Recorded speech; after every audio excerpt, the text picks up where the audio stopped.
대통령의 질서 있는 퇴진을 추진할 것입니다.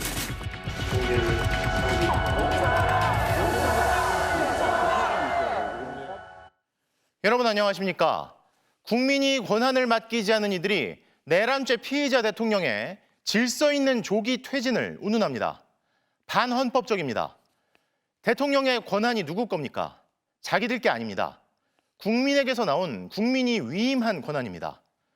그 권한을 아무런 근거도 없이 자기들끼리 짜고 마음대로 나눠 먹을 수 있는 거라고 생각하는 겁니다. 그럴 자격도 권한도 없는 이들의 반헌법적인 발상입니다.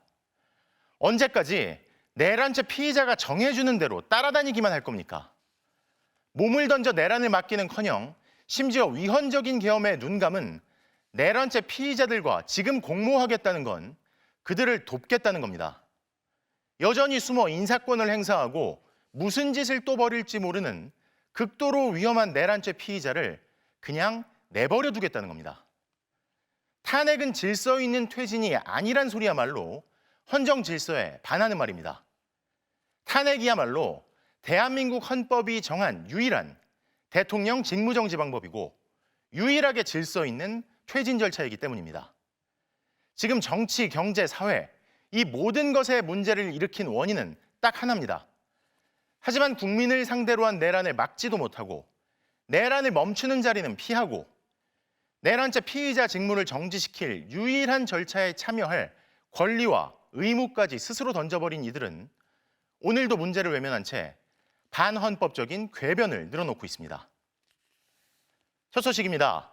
윤석열 대통령의 우리 당에 일임하겠다는 선언 이후 권한을 넘겨받았다고 주장하는 국민의힘 한동훈 대표는 정부 2인자 한덕수 국무총리를 당사로 불러내 공동담화를 발표했습니다. 마치 국민의 명령인 것처럼 정당하게 권한을 맡은 것처럼 선언하면서 한 대표는 당내 논의를 거치겠다, 총리와 매주 회동하겠다는 얘기를 했습니다. 김정우 기자의 보도입니다.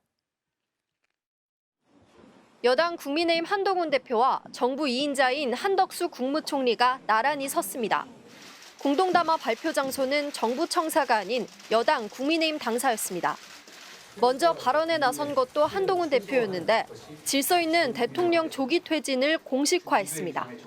질서 있는 대통령 조기 퇴진으로 대한민국과 국민들께 미칠 혼란을 최소화하면서 안정적으로 정국을 수습하고 윤 대통령은 외교를 포함한 국정에 관여하지 않을 것이어서 조기 퇴진 과정에 혼란은 없을 거라고 주장했습니다. 국민 10명 중 7명이 윤 대통령 탄핵에 대해 찬성한다는 여론조사 결과가 나왔지만 한 대표는 윤 대통령이 국정을 당에 맡긴 걸 국민의 명령이라고 표현했습니다.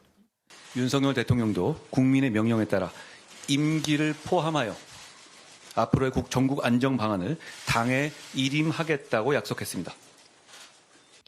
임기 단축 개헌인지 거국 내각 구성인지 아니면 자진하야인지 구체적인 조기 퇴진 방식은 언급이 없었는데 국민이나 정부, 야당과 상의하는 게 아니라 여당 안에서 논의하겠다고 선을 그었습니다. 당내에 논의를 거쳐서 그 구체적인 방안들을 조속히 말씀드릴 것입니다. 앞으로 국정 안정을 위해서 국민의힘 대표와 국무총리가 매주 한 차례 이상 회동하고 자주 소통하겠다고 예고했습니다. 이어 발언에 나선 한 총리는 내년도 정부 예산안 통과를 부탁하며 국회를 향해 몸을 낮췄습니다. 여야 협의를 통한 국회 운영 등으로 경청과 타협, 합리와 조정이 뿌리내리기를 희망합니다. 정부가 먼저 몸을 낮추고 협조를 구하겠습니다. 국정 운영도 예산안 통과도 192석 거대 야권의 협조가 절대적으로 필요하지만 야당에 대해서는 예산안 통과를 요구하면서 2번 언급한 게 전부였습니다. MBC 뉴스 김정우입니다. 국민의힘 한동훈 대표는 질서 있는 조기 퇴진을 말했지만 조금 전 들으신 대로 구체적인 방안은 전혀 언급하지 않았습니다. 전국 수습 방안에 대해서도 국무총리와 주 1회 이상 회동을 정례화하겠다는 게 거의 전부였습니다. 지금까지 내각 총사퇴는 물론 대통령 탈당조차 현실로 만들지 못한 한 대표는 그러나 담화 이후엔 혼선을 피하겠다면서 기자들의 질문조차 받지 않았습니다. 김민영 기자의 보도입니다. 국민의힘 한동훈 대표는 공동 담화를 시작하며 국민을 강조했습니다. 윤석열 대통령이 자리에서 물러나야 한다는 게 국민 다수의 판단이라고 주장했습니다. 국민의힘은 집권 여당으로서 준엄한 국민의 평가와 심판을 겸허하게 받아들입니다.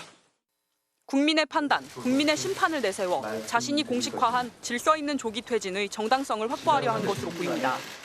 하지만 질서 있는 조기 퇴진은 선언적인 수준에서 더 이상 나아가지 못했습니다. 이미 당내에선 안철수 의원이 윤 대통령의 퇴진 일정을 수차례 요구해왔습니다. 더불어민주당 등 야당은 조기 퇴진이라는데 그 조기가 언제냐고 거듭 지적해왔습니다.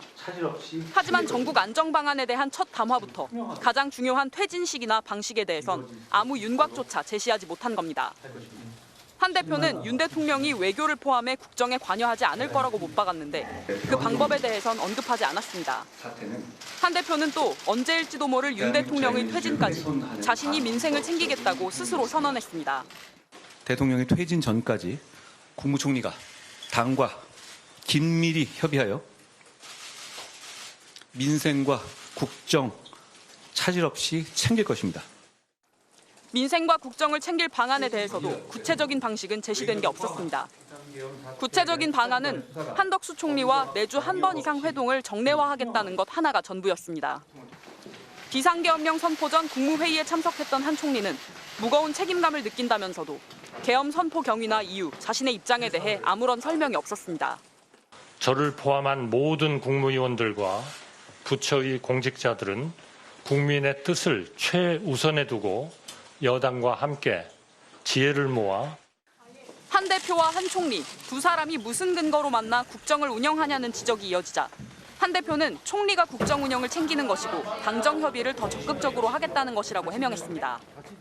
한 총리는 담화 뒤 국무회의를 소집했는데 형식을 장관들과의 비공개 간담회로 바꿔 속기록을 남기지 않았습니다. MBC 뉴스 김민영입니다. 그런데 이렇게 국민의힘 한동훈 대표가 바로 오늘 외교는 물론 국정에도 관여하지 않을 거라고 공언했던 윤석열 대통령이 12.3 내란 사태 수사 대상인 이상민 행정안전부 장관을 오늘 면직했습니다. 전국 안정 방안을 여당에 일임하겠다던 대통령이 인사권을 여전히 행사하며 유독 김용현, 이상민, 충암파에 대해선 선택적 면직을 하고 있다는 비판이 나옵니다. 구승은 기자가 보도합니다. 윤석열 대통령이 이상민 행정안전부 장관의 면직안을 제거했습니다. 행안부는 이 장관이 사의를 표명했고 그 사의가 수용됐다고 공지했는데 누가 사의를 수용했는지 윤 대통령 언급을 하지 않았습니다. 통상 장관의 인사에 대해 발표해왔던 대통령실은 공식 입장을 내지 않다가 취재가 이어지자 맞다고만 인정했습니다. 국민의힘 한동훈 대표는 장관이 사퇴한 것이라며 윤 대통령의 적극적인 인사권 행사는 아니라는 취지로 엄호했지만 윤 대통령은 계엄 사태 직후 집단 사의를 밝힌 국무위원 중 김용현 전 국방장관과 이 전 장관 둘만 찍어 사의를 수용했습니다. 대통령은 헌법에 규정된 권한을 행사하신 거고 비상계엄이라는 것은 고도의 통치행위로 인식되고 있습니다. 김용현 전 장관은 비상계엄 사태 주도자로 지목돼 왔고 이상민 전 장관은 내란죄를 동조하고 옹호했다는 이유로 탄핵 소추안이 발의된 상태입니다. 야권은 내란죄 수사에 대비한 시간 벌기용이라며 이 전 장관에 대한 출국 금지를 촉구했습니다. 대통령이 국정에 관여하지 않을 거라고 한 국민의힘 한동훈 대표의 말은 거짓이라며 인사권을 계속 행사하고 있는 대통령은 즉각 사퇴하라고 요구했습니다. 대통령의 직무는 전혀 정지된 게 아니고 여전히 행사되고 있습니다. 당과 국무총리한테 맡기고 이 말조차도 사실이 아니라는 것입니다. 앞서 윤 대통령은 비상계엄으로 전국이 혼란에 빠져든 상황에서도 홍장원 국정원 전 1차장 후임으로 오호룡 국정원장 특별보좌관을 임명했습니다.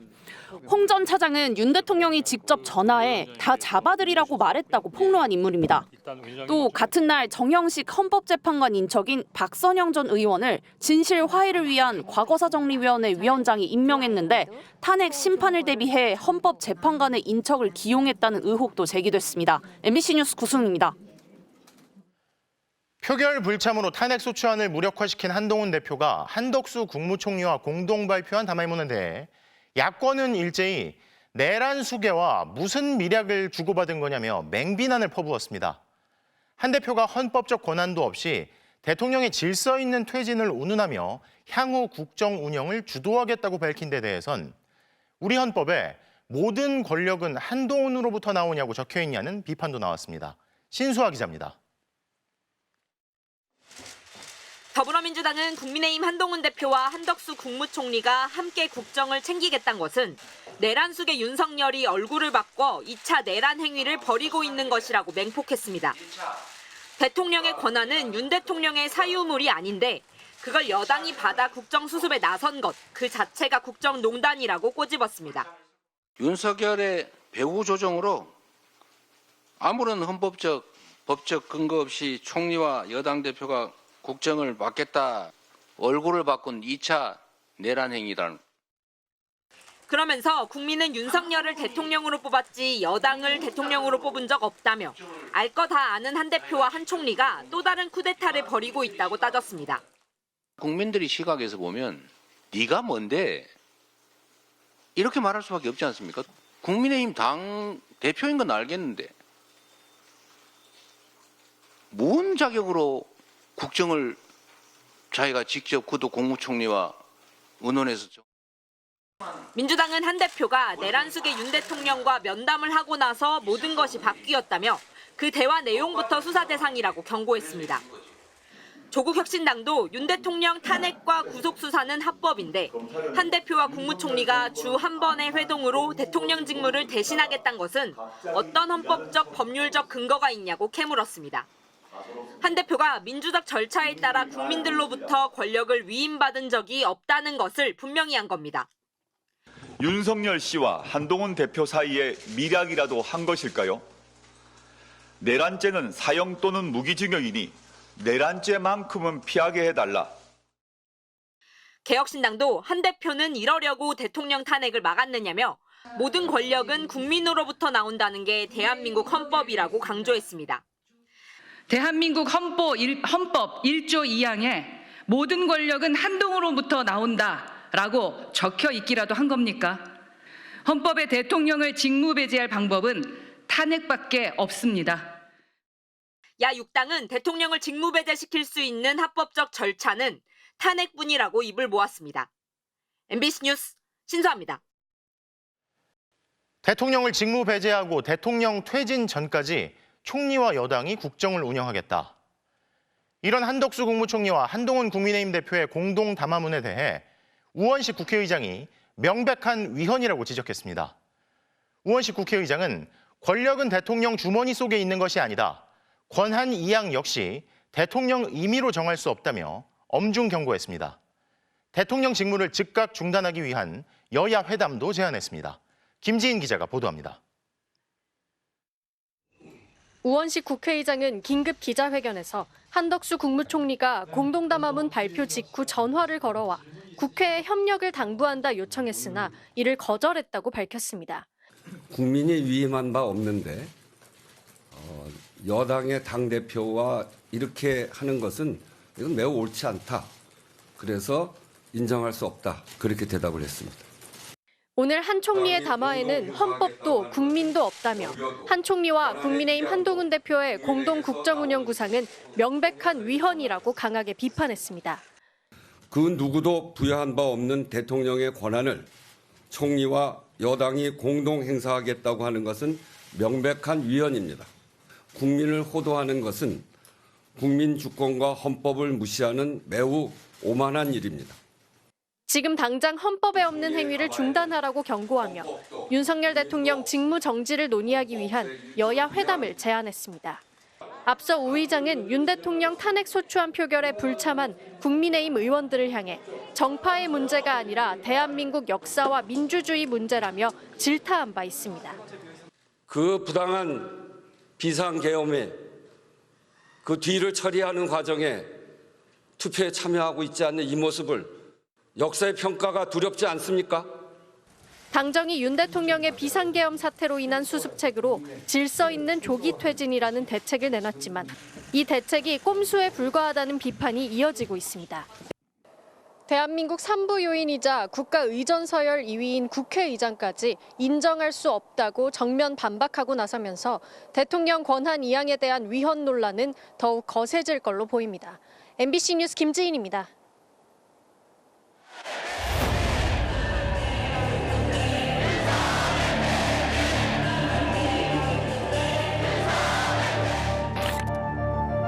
존경하는 국민 여러분, 앞으로의 전국 안정 방안은 우리 당에 위임하겠습니다. 사과드립니다. 간단한 말 몇 마디로 끝낼 수 있는 일인가.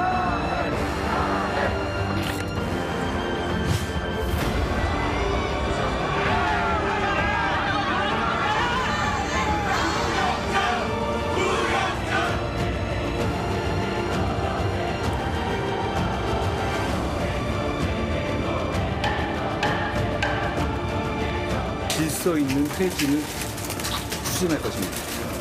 반드시 탄핵하겠습니다.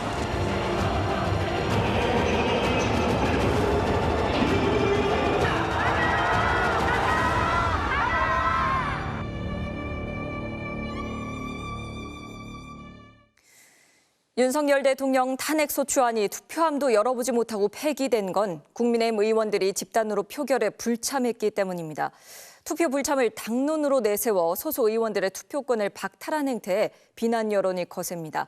과거 국민의힘은 다른 당이 집단으로 표결에 불참하는 방안을 검토하자 반헌법적이라고 비판한 적도 있습니다. 정상빈 기자입니다. 국민의힘 의원들은 김건희 여사 특검법 표결을 마친 뒤 윤석열 대통령의 탄핵소추안이 상정도 되기 전에 집단 퇴장했습니다.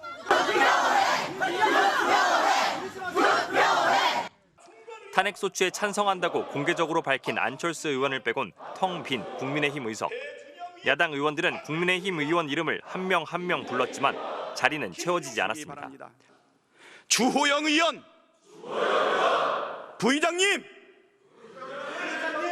어서 돌아오십시오. 주호영 의원. 같은 시각 국민의힘 의원들은 본청 회의실에 모여 있었습니다. 명분은 비상의원총회, 취재진과 다른 사람들의 출입을 막는다며 당직자들이 문을 막고 있었습니다. 들어가기도 나가기도 쉽지 않은 상황. 본회의 전 의원총회에서 국민의힘 의원 9명이 표결에 참여하겠다고 손을 들었지만 당론은 불참. 표결하고 싶어도 이 당론에 가로막혀 본회의장에 갈 수 없었습니다. 결국 김혜지 의원과 김상욱 의원 2명만이 어렵게 본회의장을 찾았습니다. 배신자라는 낙인이 찍힌 채 정치 생명을 그만해야 된다는 그런 각오로 섰습니다. 당론을 거슬렀다는 배신자 낙인이 제각각 헌법기관인 국회의원이 당연히 투표에 나서는 것조차 망설이게 한 겁니다. 국민의힘은 의원들의 투표를 막았다는 비판에 대해 투표 거부도 자유투표 원칙에 부합하는 거라고 반박했습니다. 하지만 과거엔 정반대였습니다. 작년 국회가 2차례 더불어민주당 이재명 대표의 체포 동의안을 표결에 붙였던 당시 강성 친명계가 표결 집단 불참을 검토하자 국민의힘은 헌법기관인 국회의원의 양심의 자유를 침해한다고 비판했습니다. 민주당이 추락하는 것은 괜찮습니다만은 한국 민주주의 자체가 수준이 그렇게 떨어지는 게 걱정이 됩니다. 이번엔 어느 때보다 국민적 관심사가 높은 대통령의 탄핵소추안 표결이었던 데다 계엄군이 국회의사당을 침탈한 데 대해 여당 스스로 표결조차 포기한 것이어서 비판의 강도는 어느 때보다 거셉니다. 민주당 이재명 대표는 의원들의 자유의사를 사실상 억압한 것으로 보인다며 국민의힘은 명백한 내란의 공범이라고 비판했습니다. MBC 뉴스 정상빈입니다. 국민의힘은 어제 탄핵을 무산시켜서 헌정 중단 사태를 막았다고 주장했습니다. 헌법학자들은 국민의힘이 궤변을 늘어놓으며 국민들을 속이고 있다며 탄핵이야말로 위기에 처한 헌정을 회복시키는 헌법적 절차라고 한 목소리로 지적합니다. 윤산문 기자가 보도합니다. 윤석열 대통령에 대한 탄핵을 집단 퇴장으로 무산시킨 국민의힘. 헌정 중단을 막아야 한다는 이유를 댔습니다. 또다시 대통령 탄핵으로 헌정 중단의 불행을 되풀이할 수는 없습니다. 헌정. 헌법이 정한 절차에 따라 국민의 기본권을 지키고 국가기관을 운영하는 것을 뜻합니다. 그런데 국민의힘이 내세운 논리는 대통령 탄핵이 헌정 중단을 일으킨다는 겁니다. 헌법학자들은 국민의힘이 국민을 속이고 궤변을 늘어놓고 있다고 직격합니다. 탄핵이야말로 지극히 헌법적인 절차라고 한 목소리로 말합니다. 말이 안 되는 얘기죠. 이건 헌정 중단이 아니고 헌정을 아주 정상적으로 진행하기 위한 수단이 탄핵입니다. 탄핵은 결코 헌정 중단이 아닙니다. 오히려 헌법이 정한 지극히 헌법적인 상황입니다. 헌법이 비상 상황에 자신을 보호하는 장치가 있는데 그게 바로 탄핵이라는 겁니다. 반면 윤석열 대통령의 심야 비상계엄 선포가 바로 헌정 중단 시도라고 했습니다. 국회하고 지방의회하고 정당을 싹 없애는 겁니다. 그냥 민주주의를 폐기하고 독재로 가겠다는 선언이에요. 그럼 명백히 헌정 중단이지. 헌정 사상, 국회를 총칼로 해산하고 헌정 중단을 한 건 모두 세 차례. 1961년 박정희의 5.16 쿠데타, 1972년 박정희의 10월 유신, 1980년 전두환 신군부 쿠데타, 그리고 윤석열 대통령의 12월 3일 비상계엄 선포도 친위 쿠데타, 헌정 중단 시도였다는 겁니다. 박정희나 전두환이 했던 비상사태 선언, 초헌법적 조치인 비상사태 선언이라고 봐요. 헌정을 중단시키기 위한, 그걸 별도로 안 하고 포고문을 통해서 했을 뿐이죠. 헌법 전문가들이 더 걱정하는 건 헌정 중단 시도가 아직 끝나지 않았을 수도 있다는 겁니다. 옛날 전두환 노태우의 그 쿠데타처럼 12월 12일부터 5월 7일까지 쭉 지속됐잖아요. 그게 내란 상태가 계속된 거로 볼 수도 있거든요. 내란이 종료된 건지 완전히 알 수가 없을 사실. 자신의 거취를 정당에 일임하겠다라고 하는 것도 그 자체가 반헌법적이고, 어떤 의미에서 보면은 계엄 선포라는 외형을 띤 내란이라고 하는 것이 현재 진행되고 있는 것일 수도 있습니다. 2016년 겨울부터 2017년 봄까지 이어진 박근혜 대통령 탄핵 절차는 대한민국 헌법과 법률에 따라 진행됐습니다. 정권 인수 절차도 없이 선거 바로 다음 날 새 대통령이 취임했지만 국정에 아무런 문제가 없었습니다. 경제도, 외교도, 안보도 끄떡하지 않았습니다. 시민들의 촛불이 이끌어낸 탄핵이 민주주의를 지키고 헌법도 지켜낸 겁니다. MBC 뉴스 윤상문입니다. 정부 여당이 전국 수습책으로 내놓은 질서 있는 조기 퇴진에 대한 의견은 어떨까요? 헌법학자들은 이조차도 한 목소리로 반헌법적이라고 말하고 있습니다. 사임 아니면 탄핵, 이 두 가지만이 헌정 질서를 정상화하기 위한 방법이라는 겁니다. 조국현 기자입니다. 국민의힘 한동훈 대표와 한덕수 국무총리는 합동 기자회견에서 윤석열 대통령의 질서 있는 조기 퇴진을 추진하겠다고 했습니다. 질서 있는 대통령 조기 퇴진으로 대한민국과 국민들께 미칠 혼란을 최소화하면서, 하지만 질서 있는 퇴진이라는 말은 헌법과 법률 어디에도 없는 말입니다. 헌법에는 대통령이 권위, 자리를 비우거나 사고로 직무를 수행할 수 없을 때에만 국무총리와 법률이 정한 국무위원 순서로 그 권한을 대행한다고 돼 있습니다. 헌법 전문가들은 대통령이 버젓이 자리에 있는데 권한을 누군가에게 넘기는 것 자체가 반헌법적 발상이라고 지적합니다. 사임도 않고 탄핵도 안 당한 상태에서 대통령을 직무를 배제하고, 그건 그야말로 정치적인 얘기이고 전혀 헌법적이지 않고 오히려 반헌법적이고 비헌법적이다. 대한민국의 모든 권력은 국민으로부터 나온다고 명시한 헌법의 국민 주권주의에 정면으로 배치된다는 겁니다. 국민이 민족 정당성을 부여한 그 대표인 대통령은 아무것도 안 하고, 아니 어떻게 국회의원이 해요? 그거야말로 헌법 위반입니다. 헌법 월권 행위죠. 위헌적 비상계엄 이후 윤 대통령이 자신의 임기 문제를 포함해 앞으로 전국 안정 방안을 우리 당에 일임하겠다고 한 것도 같은 이유로 반헌법적입니다. 문서로 해서 국무총리나 관계 국무위원의 부서를 받아서 위임을 하여야만 되지, 담화라는 방식으로 위임한다라고 하는 거는 이게 국민을 우롱하는 겁니다. 윤 대통령의 선택지는 두 개입니다. 스스로 퇴진하거나 탄핵 심판대에 오르는 길입니다. 아무 권한도 행사 안 하시려면 윤 대통령은 하야하시면 돼요. 아니면 탄핵 소추를 받아들이고 탄핵 결정을 받아들여서 파면되시면 돼요. 헌법에 따라 대통령이 직무를 할 수 없게 됐을 때에만 누군가 권한을 대행할 수 있습니다. 또 대통령 권위 시에는 60일 이내에 국민이 새 대통령을 뽑는 게 헌법 규정입니다. MBC 뉴스 조국현입니다. 오늘 한덕수 총리와 국민의힘 한동훈 대표의 담화 어떻게 봐야 할지 정치팀의 나세훈 기자와 더 뜯어보겠습니다. 자, 나 기자, 정부 여당이 여전히 질서 있는 퇴진에 방점을 두고 있는 것 같은데요. 이번 담화 어떻게 봐야 할까요? 네, 한마디로 예상을 벗어나지 않은 이 기대 이하의 담화였다고 평가할 수 있습니다. 당초 6개월이든 1년이든 최소한 윤석열 대통령의 퇴진 시한을 정하고 국민 설득에 나서지 않겠냐는 관측이 많았는데 이 부분이 빠졌습니다. 한동훈 대표가 주장했던 내각 총사퇴는 사라졌고 형식적으로나마 야당을 향한 제안도 없었습니다. 국회 출입기자들이 모여있는 국회 소통관에선 기사에 쓸 알맹이가 없다는 반응까지 터져 나왔습니다. 또 임명권, 외교권, 군 통수권을 가진 현직 대통령이 이선 후퇴를 할 수 있는 법적, 현실적 방안이 있느냐는 이런 의문은 회수되지 않았습니다. 윤 대통령은 모든 책임은 내가 진다는 문구가 적힌 이 명패를 집무실에 놓고 있다고 하는데요. 대통령제는 국정 운영의 최종 판단을 내리는 1인을 뽑아서 정하는 제도이고 그런 권한을 누군가에게 자의적으로 위임할 절차는 존재하지 않습니다. 당장 한 외신 기자가 대통령실에 그렇다면 지금 이 순간 누가 나라를 책임지고 있느냐고 질문하기도 했는데요. 야권은 조기 퇴진이라더니 여론의 소나기를 피해서 시간만 끌려는 거 아니냐고 의심하고 있습니다. 예. 앞으로 전국이 어떻게 흘러갈지가 문제인데 지금 야당에서는 이번 주에 탄핵안을 다시 내겠다고 했잖아요.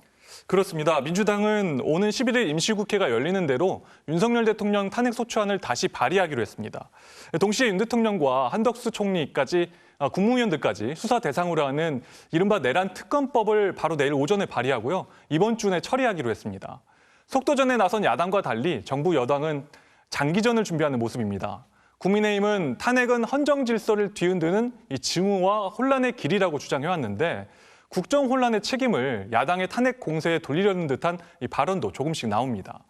여당이 질서 있는 퇴진을 명분으로 시간을 벌면 야권 지도자들에 대한 사법 리스크가 부각될 가능성도 있습니다. 당장 오는 12일 조국혁신당 조국 대표의 입시비리 혐의 대법원 선고가 있고요. 이달 시작된 이재명 대표의 선거법 2심도 빠르면 석 달 내 선고될 수 있습니다. 그러나 시간이 마냥 정부 여당 편만은 아닌데요. 당장 밤사이 본격적으로 시작된 검경의 비상계엄 수사가 빠른 속도로 진행되고 비상계엄과 군 투입 경위가 드러날수록 대통령에 대한 이 탄핵 여론이 높아질 수밖에 없고요. 특히 윤 대통령이 현직 대통령의 신분을 유지하면서 검경의 수사를 받는 이 초유의 장면이 생중계되는 일이라도 생긴다면 과연 한동훈 대표가 내놓은 이 질서 있는 퇴진 가능할지 의문이 들 수밖에 없습니다. 그렇습니다. 이 질서 있는 퇴진, 이 질서라는 것도 어느 정도 선이 있잖아요. 과연 무엇을 기준으로 말하는 질서인지 앞으로 지켜봐야겠습니다. 그렇습니다. 자, 나세훈 기자 함께했습니다. 자, 한덕수 국무총리가 자신과 내각이 함께 국정 공백이 없도록 하겠다고 강조했는데요. 하지만 오히려 한 총리와 장관들이 내일 안에 공범이라는 지적이 나오고 그런 한 총리가 국정 운영의 중심에서 내각을 지휘해도 되는지 논란이 되고 있습니다. 조재영 기자입니다. 한덕수 국무총리는 대국민 담화와 국무위원 간담회를 통해 국정에 한치의 공백도 있어서는 안 된다. 전 내각은 혼신의 노력을 다해달라고 당부했습니다.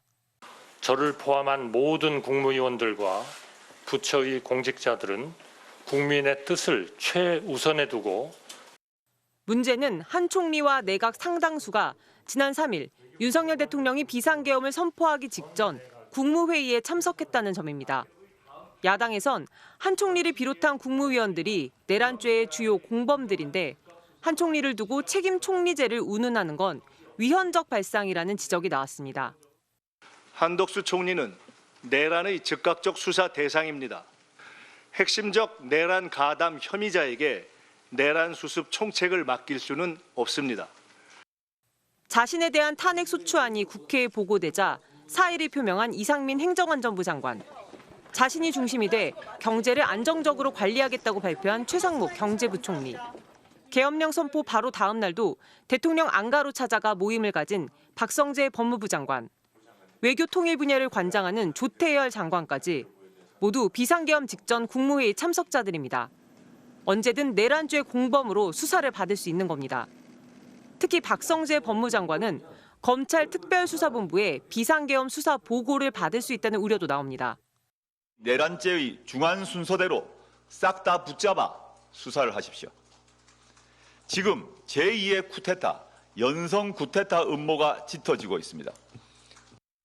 한덕수 총리는 이미 지난 4월 여당의 총선 참패에 대해 책임을 지겠다며 사의를 표명한 바 있습니다. 하지만 후임자를 찾지 못했다는 이유로 자리를 지키면서 이대로 한 달만 지나면 민주화 이후 역대 최장수 총리 기록을 세웁니다. MBC 뉴스 조재영입니다.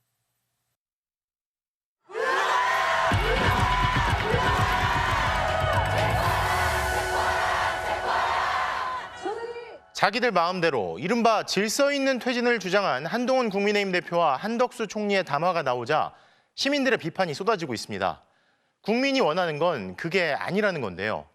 탄핵 표결을 무산시킨 국민의힘에 대한 분노도 거세지고 있습니다. 변윤재 기자입니다. 한동훈 국민의힘 대표와 한덕수 국무총리의 담화문 발표를 지켜보던 시민들은 탄식을 쏟아냈습니다. 질서 있는 퇴진이라 주장했지만 무슨 권한으로 대통령의 권력을 나눠 갖느냐는 겁니다. 이 사람들이 자신들은 법을 지킬 생각이 없는 것 같습니다. 그러니까 대통령제의 나라에서 자기들 마음대로 내각제도 아니고 자기 권한인 것처럼 내가 누구한테 주고 싶다고 막 줄 수 있는 권한인 것인가. 나쁜 말로 해서 개돼지 취급당하는 것 같은 기분 나쁜 느낌이 듭니다. 연일 이어지는 탄핵 촉구 집회에서도 비판이 쏟아졌습니다. 굉장히 불안한 것 같아요. 믿을 수 있는 어떤 정치인들이 아니기 때문에 국민으로서는 지금 불안한 상황입니다. 다 위헌을 하고 있고 그들도 그 안에서 자기들이 살겠다고 머리를 맞대고 뭔가 짜고 있는 것 같지 국민을 위한 뜻이나 그런 지금의 상황에 대해서의 그런 선택은 하지 않을 것 같다는. 국민이 선출하지 않은 사람이 마치 자신이 이미 대통령이 된 것처럼 말하고 행동하는 게 참 마음에 들지 않았어요. 그래서 아마 오늘도 물론이고 앞으로도 계속 집회에 참여하러 나올 것 같습니다. 대통령이 내란 혐의 피의자로 입건됐는데도 여당이 탄핵을 반대하자 실망감은 분노로 바뀌고 있습니다. 지금 국민들이 원하는 게 정확히 뭔지 모르시는 것 같다는 생각에 지금 이 상황에서 민생이나 이런 걸 신경 쓴다는 것 자체부터가 저는 좀 말이 맞지 않다고 생각이 들고 높으신 분들이 하시는 말씀이랑 행동이 전혀 맞지 않다고 생각을 하고 있는 입장입니다. 국회 앞을 가득 메운 시민들이 즉각 탄핵을 촉구하는데도 표결조차 참여하지 않은 데 대해 거센 비판이 쏟아졌습니다. 울분에 좀 그런 상황이기도 했는데 당론에 의해서 투표장에 참가하지 못했던 일부 국회의원들은 시민들이 당연히 응징을 해줘야 되지 않을까. 시민들의 촛불 시위의 의식들에 덜불같이 계속 이어진다라면 언젠가는 민주주의가 승리하지 않을까. 너무 많이 속상했어요. 진짜 가결되길 바랬고요. 비상계엄령 내렸을 때 저는 잠도 못 자고요. 며칠 동안 지금도 잠을 못 자고 있어요. 검찰이 비상계엄을 주도한 김용현 전 국방부 장관을 긴급 체포했지만 검찰에 대한 불신도 큽니다. 아무래도 이제 검찰 출신이니까요. 수사를 제대로 할 수 있을지도 의문이고 아직까지도 국정을 운영한다는 부분이 국민의 사람으로서는 믿음이 가지 않습니다.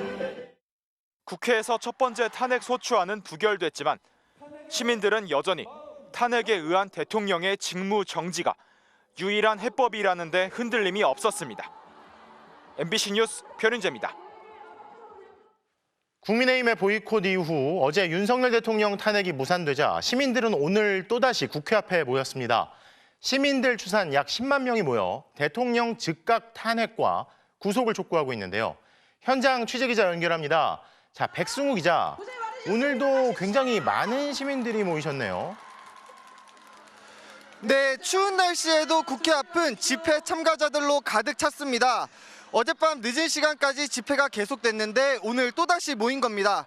집회는 조금 전 7시에 맞춰서 지금은 시민들이 조금씩 자리를 뜨고 있습니다. 촛불 집회는 오후 3시부터 시작됐는데요. 시간이 지날수록 참여 인원이 늘어났습니다. 당초 경찰 신고 인원은 10,000명이었지만 집회 시작 1시간도 안 돼 2배 넘는 인파가 몰린 걸로 파악됐는데요. 결국 집회 공간을 넓혀 시민들은 국회 앞대로 5개 차선을 가득 채웠습니다. 오늘 집회에는 오후 5시 기준 집회 측 추산 10만 명의 참가자가 모인 걸로 파악됐습니다. 시민들은 내란 수계 윤석열을 즉각 탄핵하라, 즉각 체포하라는 구호를 외쳤습니다. 어제 탄핵 소추안 표결이 무산되는 모습을 보고 참을 수 없어서 나오게 됐다는 시민들이 많았는데요. 오늘 오전 한동훈 국민의힘 대표와 한덕수 국무총리의 대국민 담화에 대해서도 실망스럽다고 비판했습니다. 시민들은 윤석열 대통령이 퇴진할 때까지 집회 현장을 찾을 거라 입을 모았습니다. 추운 날씨에 집회 참가자들은 손난로와 두터운 옷을 챙겨온 모습이었는데요. 어제에 이어 오늘도 대규모 인파가 몰렸지만 경찰과 집회 주최 측의 안내 아래 질서 정연하게 집회를 이어갔습니다. 아이와 함께 나온 가족들부터 각종 응원봉과 깃발을 들고 나온 2030 세대 등 다양한 연령대가 집회에 참여했습니다. 오늘은 정치학자들이 시국선언을 발표하고 윤 대통령 탄핵소추안을 조속히 재발의해 통과시키라고 촉구하기도 했습니다. 대통령 즉각 탄핵과 구속을 촉구하는 집회는 내일부터 매일 저녁 국회 앞에서 열릴 예정입니다. 지금까지 서울 여의도 국회 앞에서 MBC 뉴스 백수입니다. 계엄군의 학살 트라우마를 지닌 광주 시민들의 성난 목소리가 5.18 민주광장을 온통 뒤덮고 있습니다. 표결조차 성립되지 못하게 막은 여당의 대표가 국무총리와 함께 내란 사태를 수습하겠다며 내놓은 담화엔 분노를 감추지 못했는데요. 임지은 기자가 어젯밤과 오늘 광주를 뒤덮은 분노의 목소리를 취재했습니다. 5.18 민주화 운동을 배경으로 한 소년이 온다 소설책도 들고 스스로 거리에 나온 시민들, 고개를 푹 숙이고 눈물만 닦습니다.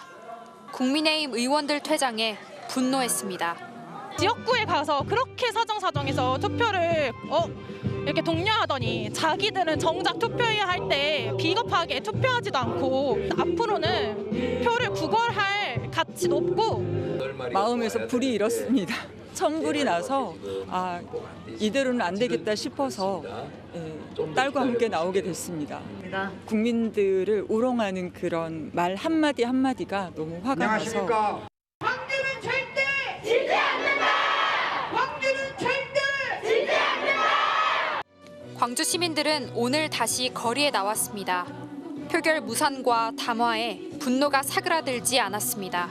뭐 제2의 6.29 선언도 아니고 본인들이 권력을 뻔뻔하게 더 유지하겠다라는 것밖에 안 보인다. 말 그대로 그냥 시간 끌기이고요. 그다음에 그 지연시키기. 특히 광주 시민은 뉴스 보면서 정치인들의 그 한마디 한마디에 무엇이 진심이고 무엇이 본질인지를 다 안다고 생각합니다. 그래서 이 광장이 더 뜨거워지는 거 아닐까. 광주 시민들은 질서 있는 퇴진보다 후퇴 없는 민주주의가 더 소중하다며 앞으로 계속될 탄핵 촉구 집회에 더 나서겠다고 다짐하고 있습니다. MBC 뉴스 임지은입니다. 국민의힘 의원들의 집단 불참으로 탄핵안 표결이 무산되자 국민의힘의 정치적 기반으로 불리는 대구 경북에서도 반발의 목소리가 커지고 있습니다. 시민들은 대통령 탄핵 방탄에 앞장선 국민의힘 국회의원들의 이름을 끝까지 기억할 것이라고 했습니다. 보도에 서성원 기자입니다.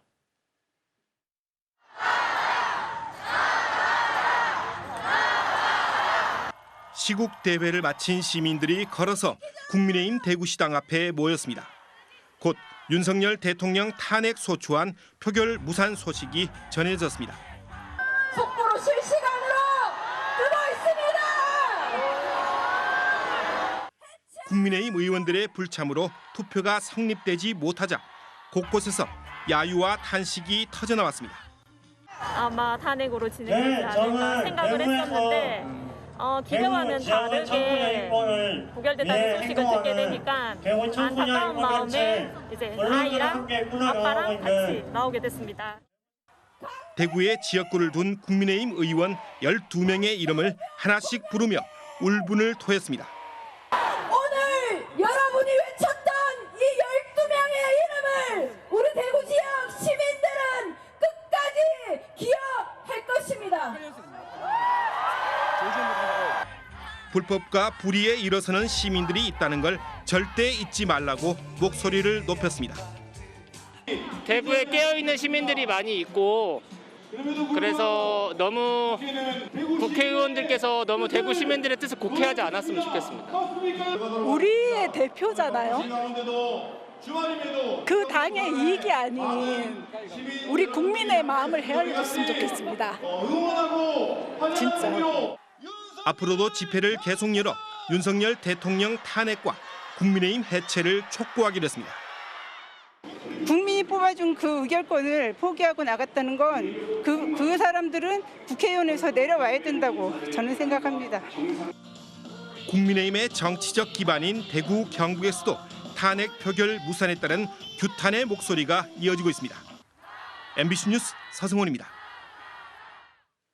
부산과 전주, 제주, 전국적으로 탄핵안 표결 무산에 대해 납득할 수 없다는 반응이 이어졌습니다.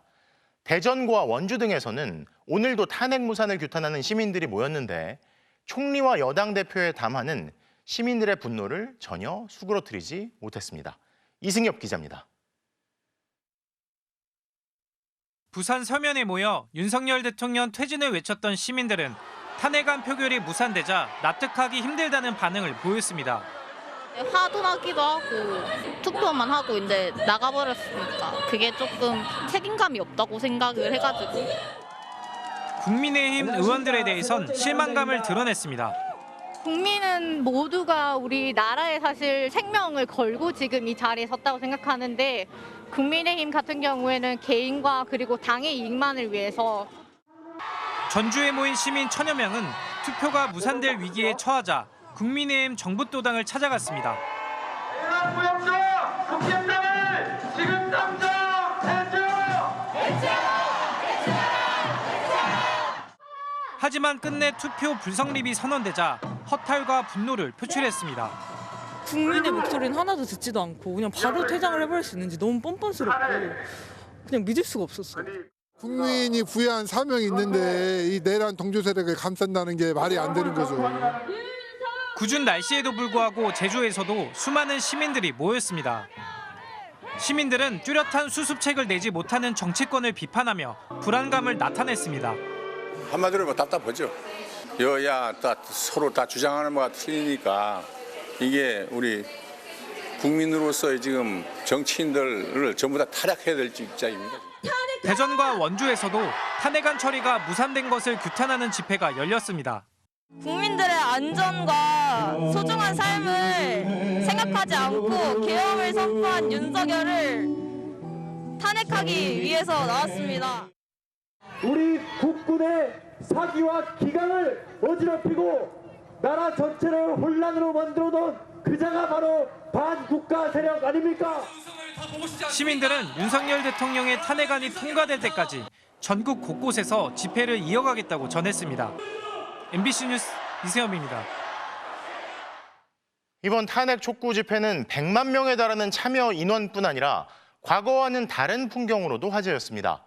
과거 집회에서 자주 부르던 노래보다 K-팝에 친숙하고 촛불보다는 아이돌 그룹 응원봉에 익숙한 20, 30대가 대거 참여했기 때문인데요.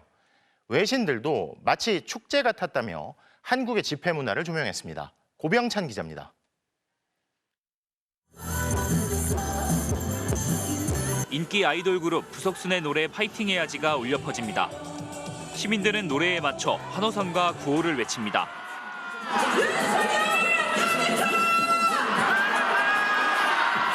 흡사 콘서트장을 방불케 하는 분위기, 어제 국회 앞 윤석열 퇴진 집회 현장이었습니다.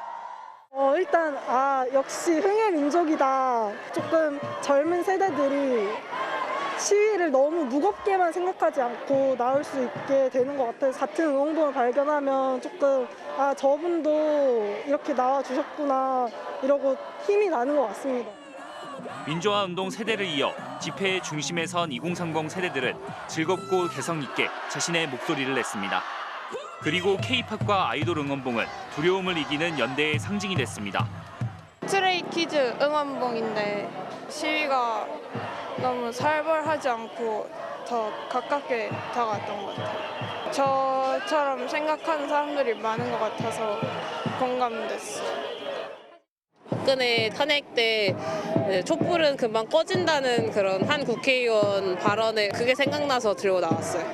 SNS에 어제 나온 걸 많이 나왔다는 걸 보고 그러고 같이 들고 나가야겠다는 생각이 들어서.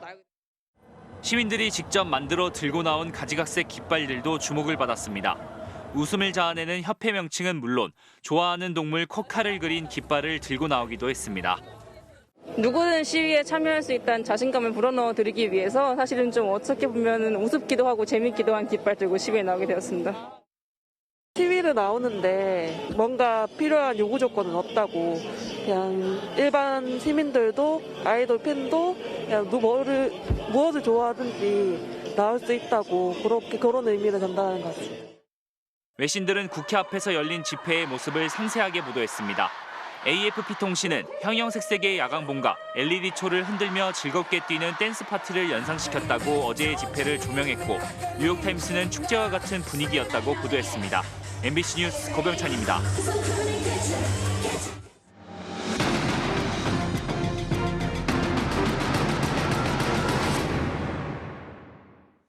검찰 특별수사본부가 윤석열 대통령을 내란 혐의 피의자로 입건했다고 밝혔습니다. 윤 대통령에 대한 직접 수사가 얼마나 빨리 이뤄질지 관심이 쏠립니다. 박솔립 기자입니다. 검찰 비상계엄 특별수사본부는 첫 언론 브리핑에서 윤석열 대통령을 내란 혐의 피의자로 입건해 수사 중이라고 밝혔습니다. 윤 대통령 내란 혐의 관련 고발장이 많이 접수돼 절차에 따라 수사 중이라면서 고발이 되면 절차상 피의자로 입건되는 게 맞다고 했습니다. 윤 대통령 체포나 대통령실 압수수색 등 강제 수사 가능성도 열어뒀습니다. 지위 고하를 막론하고 오로지 법과 원칙에 따라 엄정하게 수사를 진행하고 있습니다. 특별수사본부는 이번 비상계엄 사태에 대해 한마디로 쉽게 말하면 공무원이 직권을 남용해 국헌문란을 목적으로 폭동을 일으킨 사건이라고 규정했습니다. 이 두 가지가 바로 직권남용과 내란죄의 구성 요건이라고 했습니다. 대통령은 재임 중 불소추 특권을 가지지만 내란죄는 예외입니다. 윤 대통령이 고발된 형법상 내란과 직권남용 혐의가 붙어있는 만큼 두 혐의 다 검찰의 수사 대상이라고 했습니다. 윤 대통령 신병을 확보하기 위한 구속영장을 청구할 경우 혐의가 소명된다면 내란 혐의를 구속영장에 적시할 거라고도 했습니다. 내란 혐의를 주도한 우두머리로 인정되면 처벌은 무기징역이나 사형으로 무겁습니다. 검찰이 말로는 엄정수사 원칙을 내세웠지만 의심스런 시선도 있습니다. 검찰이 대통령실 앞에서 여러 차례 칼날이 무뎌진 데다 국무위원으로 비상계엄 사전심의에 참여한 박성재 법무장관이 검찰총장에 대한 지휘권을 행사할 수 있어 제대로 수사할 수 있겠냐는 겁니다. 검찰은 이에 대해 법무부에 일절 보고를 하지 않고 검찰총장 책임하에 수사를 진행하겠다며 믿고 지켜봐달라고 했습니다. MBC 뉴스 박솔립입니다. 검찰 수사 상황 알아보겠습니다. 김용현 전 국방부 장관은 오늘 오전 긴급 체포됐습니다. 검찰 수사가 빠르게 진행되는 모습인데요. 취재 기자 연결합니다. 구나영 기자. 김 전 장관에 대한 조사가 진행 중인가요? 네, 검찰 특수본은 오늘 오후 5시쯤부터 김용현 전 국방장관을 조사하고 있습니다. 오늘 새벽 자진 출석한 김 전 장관을 조사 도중 긴급 체포한 뒤 추가 조사를 위해 재소환한 겁니다. 김 전 장관은 앞선 조사에서 윤 대통령에게 계엄 선포를 건의하고 포고령에 따라 계엄군의 국회 진입을 지휘했다면서도 위헌 위법성은 없다고 주장하는 것으로 알려졌습니다. 검찰은 긴급 체포 후 48시간 안에 구속영장을 청구해야 하기 때문에 김 전 장관을 내일도 불러 강도 높은 조사를 이어나갈 계획입니다. 특수부는 조사를 마무리한 뒤 이르면 내일 구속영장을 청구할 계획입니다. 네, 김 전 장관은 내란 혐의 김 전 장관은 내란 혐의를 받고 있는 피의자 윤석열 대통령의 핵심 증인이고 또 본인도 내란 혐의 피의자이기 때문에 검찰이 물어볼 내용이 많은 것 같습니다. 앞으로 이어질 수사 방향이 어떻게 됩니까? 네, 김 전 장관은 윤 대통령이 선포한 비상계엄 집행을 실질적으로 주도한 인물입니다. 윤 대통령으로부터 어떤 지시를 받았고 계엄군 지휘부에는 어떤 명령을 내렸는지, 또 무장군인이 국회에 진입한 경위는 뭔지 등 김 전 장관에게서 확인할 게 상당히 많습니다. 특별수사본부가 구성 초기부터 김 전 장관 진술 확보를 위해 노력한 이유이기도 합니다. 김 전 장관의 새벽 갑작스런 출석이 진실을 말하려는 의지 때문인지, 윤 대통령 대신 책임을 떠안으려는 것인지도 주목할 부분입니다. 조금 전 확인된 소식인데요. 특수부는 계엄에 관여했던 정진팔 합동참모차장과 이상현 육군 특전사 제1공수 여단장 등 군 간부들을 참고인으로 불러 조사하고 있습니다. 이후 박안수 전 계엄사령관과 방첩, 수방, 특수전 사령관 등 김 전 장관의 지시를 이행한 계엄구 지휘부를 잇따라 소환할 것으로 보입니다. 지금까지 서울중앙지검에서 전해드렸습니다. 윤 대통령과 김용현 전 국방장관은 지난 3일 비상계엄을 가장 앞장서서 이끈 장본인들입니다. 법적 근거가 없는 비상계엄을 선포한 뒤 헌법기관을 침탈하라는 명령이 바로 이 두 사람에게서 나왔습니다. 이제 나란히 내란죄 수사를 받게 된 두 사람의 비상계엄 당시 불법적 행위를 정리했습니다. 김민욱 기자입니다. 자유헌정 질서를 지키기 위해 비상계엄을 선포합니다. 윤석열 대통령과 김용현 전 국방부 장관 등 극소수만 알았던 전격적인 비상계엄 선포. 윤 대통령이 계엄의 머리였다면 김용현 전 장관은 손과 발이었습니다. 장관님께서 위임을 받으셔야 되는데 위임 받으셨습니까? 이렇게 여쭤보고 위임 받았다는 말씀을 듣고 위임에만 그치지 않았습니다. 홍장원 국정원 제1차장에게 전화해서 정치인을 체포하라는 지시를 내린 것도 같이 비상 계엄 발표하는 것 봤습니다. 이번 기회에 다 잡아들여 싹 다 정리해. 병력 이동 상황을 파악하고 작전을 독려한 것도 윤 대통령 본인이었습니다.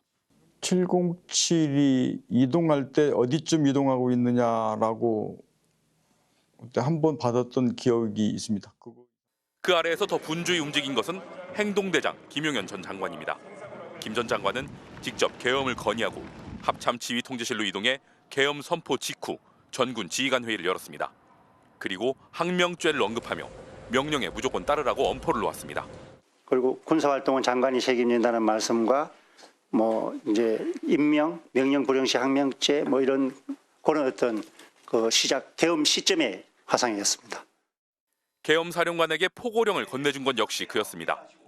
병력의 투입, 의원 끌어내기, 전기 차단, 국회와 선관위, 두 헌법기관 침탈을 위한 불법적 지시들이 모두 그에게서 나왔다고 작전에 투입된 부대장들은 말합니다. 다시 통으로 연락이 오셔서 국회로 가라고. 비상계엄 일주일 전 남북 간의 국지전 도발을 유도하려 했다는 의혹까지 불거졌습니다. 계엄 해제 후 사흘이 채 지나기 전에 줄줄이 터져나온 그날 밤의 진술들. 모든 진술은 하나같이 내란의 수괴와 행동대장으로 두 사람을 지목하고 있습니다. MBC 뉴스 김민욱입니다. 검찰 수사 상황 법조팀의 이준희 기자와 좀 더 짚어보겠습니다. 자, 이 기자, 네. 김용현 전 장관에 대한 지금 수사가 시작이 됐고 이제 관심은 윤 대통령 수사로 가게 됐어요. 네, 그렇습니다. 검찰은 브리핑에서 윤 대통령 체포도 할 수 있느냐는 질문을 받고 긍정도 부정도 하지 않았습니다. 지위 고하를 막론하고 엄정 수사하겠다는 말만 되풀이했는데요. 사실 현직 대통령에 대한 직접 조사는 전례가 없습니다. 박근혜 전 대통령도 탄핵으로 파면당한 뒤 전직 대통령 신분으로 검찰 조사를 받았습니다. 그때 검찰이 고민했던 게 대통령의 불소추 특권인데 이번에는 해당이 없습니다. 대통령은 재직 중 재판에 넘겨지지 않지만 내란과 외환은 예외입니다. 체포, 구속도 될 수 있습니다. 윤 대통령이 비상계엄을 선포한 직후 국회에 계엄군이 난입해 헌정을 마비시키려 한 상황을 많은 국민이 TV로 목격했잖아요. 국민들이 증인인 셈입니다. 또 내란 우두머리로 혐의가 인정되면 사형까지 처할 수 있는 중범죄인 만큼 현직 대통령은 조사받은 적 없다는 전례, 이번에 깨질 수도 있습니다. 네. 근데 수사가 잘 되려면 대통령실 압수수색도 필요할 것 같은데 이게 현실적으로 가능할까요? 네, 그동안 대통령 직무 공간에 대한 압수수색이 없었던 건 아닙니다. 하지만 경내 진입은 한 번도 없었는데요. 형사소송법 110조에는 군사상 비밀을 요하는 장소는 책임자 승낙 없이는 압수 또는 수색을 할 수 없다고 돼 있기 때문입니다. 예. 그런데 이번에는 다를 수도 있어 보입니다. 군사상 비밀이라면 국방장관 집무실도 대통령실 못지 않을 텐데 오늘 김용현 전 국방장관 집무실이 압수수색됐잖아요. 국방장관 집무실 압수수색도 사상 처음이었습니다. 지위고하 막론하고 엄정 수사하겠다라고 하긴 했는데 검찰 수사 이번에 믿을 수 있을까요? 네, 대통령 직접 수사 그리고 대통령실 압수수색 상황을 보면 검찰의 수사 의지를 확인할 수 있을 것 같습니다. 예. 이준희 기자 함께했습니다. 자, 경찰도 수사에 속도를 내고 있습니다. 비상계엄 사태를 주도한 김용현 전 국방부 장관에 대해 공관과 자택, 집무실을 압수수색하는 등 강제 수사에 나섰고 이어서 비상계엄 사태 전담 수사팀을 특별수사단으로 격상시키고 수사관 30여 명까지 추가 투입했습니다. 경찰청 국가수사본부 연결하겠습니다. 조건희 기자, 자, 경찰이 오늘 김 전 장관의 공관 등 압수수색은 왜 진행한 건가요? 네, 경찰은 오늘 오전부터 김용현 전 국방부 장관의 한남동 공관과 집무실, 자택을 압수수색하고 있습니다. 비상계엄 선포 앞뒤 상황을 비롯해 김 전 장관의 내란, 반란 혐의에 대한 자료를 모으기 위해 강제 수사에 나선 건데요. 또한 경찰은 통신영장도 어제 저녁 발부받아 김 전 장관의 통화 내역까지 확보하고 있습니다. 김 전 장관은 비상계엄을 대통령에게 건의하는 등 이번 계엄 사태를 주도한 인물로 검찰이 김 전 장관을 긴급 체포해 신병을 확보한 상황에서 경찰도 수사에 속도를 내고 있는 것으로 보입니다. 다만 경찰은 이미 출국 금지 조치가 되었기에 신병보다는 자료 확보가 더 중요하다고 봤다며 검찰과 수사 경쟁을 벌인다는 말에 대해서는 선을 그었습니다. 이 같은 경찰 강제 수사는 비상계엄 특별수사단이 꾸려진 지 이틀 만입니다. 수사단은 당초 120명이었는데요. 경찰은 오늘 여기에 수사관을 더 투입해 150여 명 규모로 확대, 집중 수사에 나섰습니다. 2021년 국수본이 출범한 뒤 단일 사건 기준 가장 규모가 큽니다. 현재 국수본에는 김 전 장관은 물론 윤석열 대통령과 이상민 행정안전부 장관 등이 내란과 반란, 직권남용 등 혐의로 고발된 상태인데요. 오늘 검찰이 김 전 장관에 이어 윤석열 대통령까지 내란 혐의 피의자로 입건한 만큼 경찰 수사도 더 확대될 것으로 보입니다. 앞서 국수본은 조지호 경찰청장과 김봉식 서울경찰청장 등에게 휴대전화를 임의 제출 형식으로 압수하면서 경찰 수뇌부에 대한 수사에도 들어간 바 있습니다. 경찰이 검찰의 합동수사 제안을 그제 거절했던 사실도 오늘 드러났습니다. 국수본은 법령상 내란죄는 경찰 관할이라며 수사 신뢰성과 공정성 등을 고려해 거절했다고 밝혔습니다. 지금까지 경찰청 국가수사본부 앞에서 MBC 뉴스 조건희입니다. 자, 지금 수사 상황을 좀 정리해보면 경찰은 김용현 전 국방장관을 압수수색했고 검찰은 김 전 장관 소환 조사를 이어가고 있는 상황입니다. 똑같은 사건을 검경이 중복돼서 수사하고 있는 건데요. 지금 이게 어떤 상황인지 사이팀의 손구민 기자와 얘기를 나눠보겠습니다. 자, 손 기자, 검찰 입장부터 좀 들어볼까요? 검찰은 자신들이 수사하는 게 맞다는 입장인 거죠? 네, 크게 두 가지 이유입니다. 첫째, 김용현 전 장관의 신병을 자신들이 먼저 확보했다는 점입니다. 예. 김 전 장관이 지난 새벽 갑자기 검찰에 자진 출석하면서 긴급 체포됐죠. 관련자 수사를 다 건너뛰고 이렇게 바로 장관 수사로 치고 들어가는 건데 김 전 장관에 대한 구속영장을 치고 나면 그 다음은 바로 윤석열 대통령으로도 갈 수 있습니다. 그러니까 수사 능력과 효율성을 내세우는 거죠. 둘째로는 경찰을 믿을 수 있느냐는 겁니다. 자신들의 수장인 경찰청장이 연루됐는데 경찰이 이렇게 셀프 수사를 하는 게 맞지 않다는 지적입니다. 예. 그래서 검찰특별수사본부가 합동수사를 제안했는데 경찰이 이걸 거절했어요. 그럼 경찰의 입장은 뭔가요? 예, 일단 검경 수사권 조정에 따라서 이 내란죄 혐의는 현행법상 경찰이 수사 주체가 되는 게 맞습니다. 또 신뢰성, 이 점을 일단 경찰이 강조하고 있는 거였고요. 예. 또 신뢰성과 공정성 차원에서 경찰이 낫다는 말도 경찰에서 직접 공개적으로 말했습니다. 검찰이 최근 김건희 여사 명품백이라든지 주가 조작 사건 이런 것들을 무혐의 처분하면서 중립성 논란이 컸죠. 또 이른바 친윤라인 검사들이 주요 보직에 그대로 남아 있습니다. 반면 수사를 맡은 국수본은 애당초 경찰청에 지휘라인 압력을 받지 않도록 독립적으로 만들어졌다 이렇게 주장했습니다. 예. 그런데 이 검찰과 경찰 두 조직을 관할하는 장관들도 이 비상계엄 논의 단계부터 다 연루돼 있지 않습니까? 예, 박성재 법무부 장관은 특히 법률상 검찰 수사 지휘권을 갖고 있는 사람이죠. 내란죄 공범 혐의를 받고 있는 장관이 보고를 받고 지휘도 할 수 있는 위치에 있는 겁니다. 반면 이상민 행안부 장관은 경찰의 수사에 대한 지휘권은 전혀 없고 무엇보다 오늘 사퇴했습니다. 네. 야당에서는 검찰보다 경찰이 수사를 해야 한다는 목소리가 나오는데 한번 들어보시죠. 윤석열 정부의 검찰을 어떻게 믿을 수 있습니까? 국수본이 김 전 장관의 신병을 즉각 확보하고 검찰의 월권 수사를 더 이상 방치해서는 안 됩니다. 야당 입장에서는 국정농단 수사 때처럼 검찰이 칼을 휘둘러서 자신들에 대한 부정적인 여론은 반전시키고 무소불위의 검찰권을 유지할 거다, 이런 부정적인 인식이 깔린 것으로 보입니다. 여기에 공수처도 오늘 자신들이 수사를 모두 가져오겠다면서 이첩 요구권이라는 걸 발동했는데 어떻게 정리될지는 좀 더 지켜봐야겠습니다. 예, 이 수사 결과도 제각각일까 좀 걱정이 되는데요. 앞으로 결과 좀 지켜봐야겠습니다. 송구민 기자에게 들었습니다.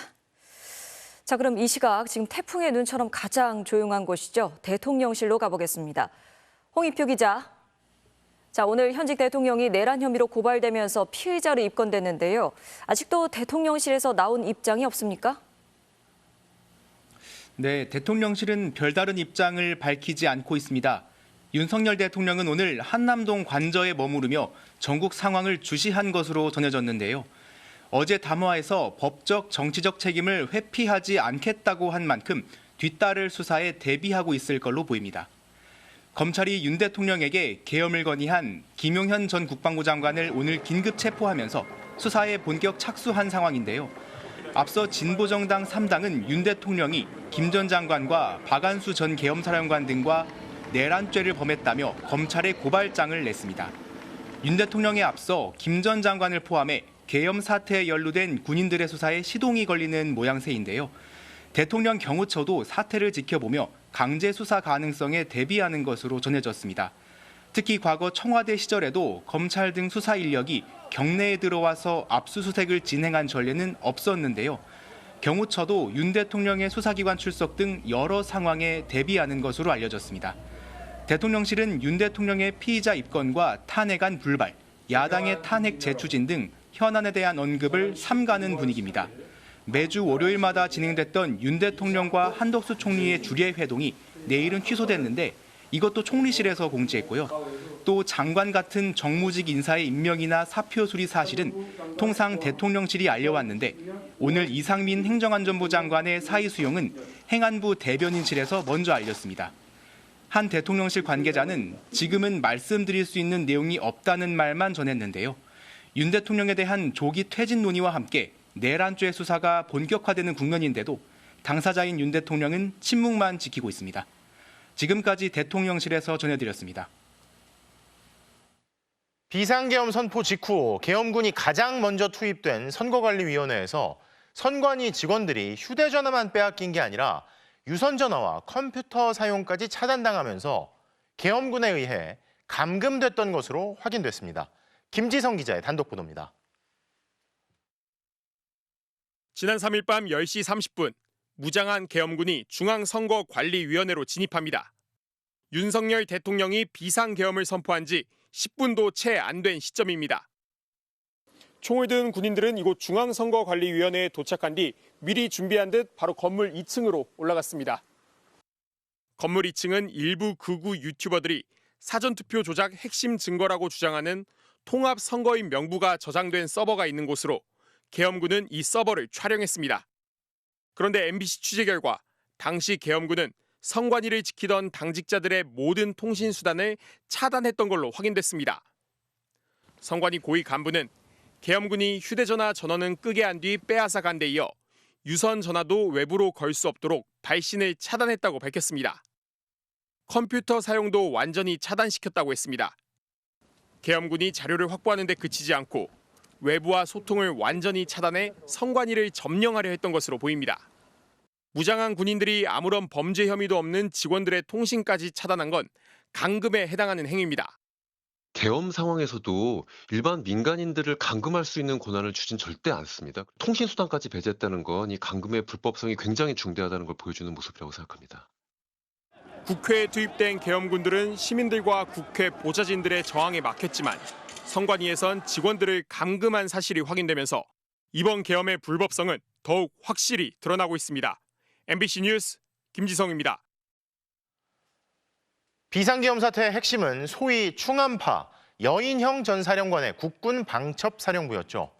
그런데 방첩사의 수뇌부가 출동을 거부하는 부하들에게 폭언을 퍼붓고 강제로 차에 태우는 등 폭행을 하며 출동을 강요하고 압박했던 것으로 드러났습니다. 국방부는 여인형 전 사령관에 이어 여기에 가담한 방첩사 수뇌부 장성 2명을 직무 정지시켰습니다. 김세로 기자의 단독 보도입니다. 지난 3일 과천중앙선거관리위원회 윤석열 대통령의 비상계엄 선포와 동시에 국군 방첩사령부 부대원들이 들이닥쳤습니다. 이들은 사전에 명령을 받은 듯 선관위 서버실로 직행해 사전투표 관련 서버를 촬영했습니다.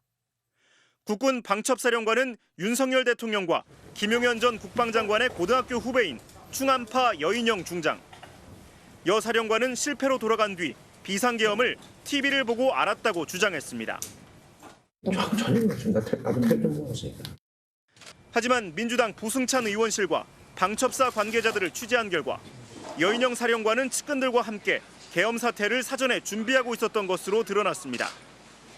계엄 선포 6시간 전부터 이들을 비롯한 여 사령관의 측근들에게는 대기 지시가 내려졌고 그래서 계엄 선포와 동시에 방첩사 병력의 출동이 가능했습니다.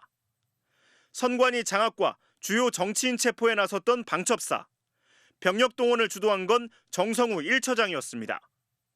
병력을 차출할 때는 보안을 지켜가며 믿을 만한 사람들로 꾸리라는 구체적인 지시가 내려졌습니다.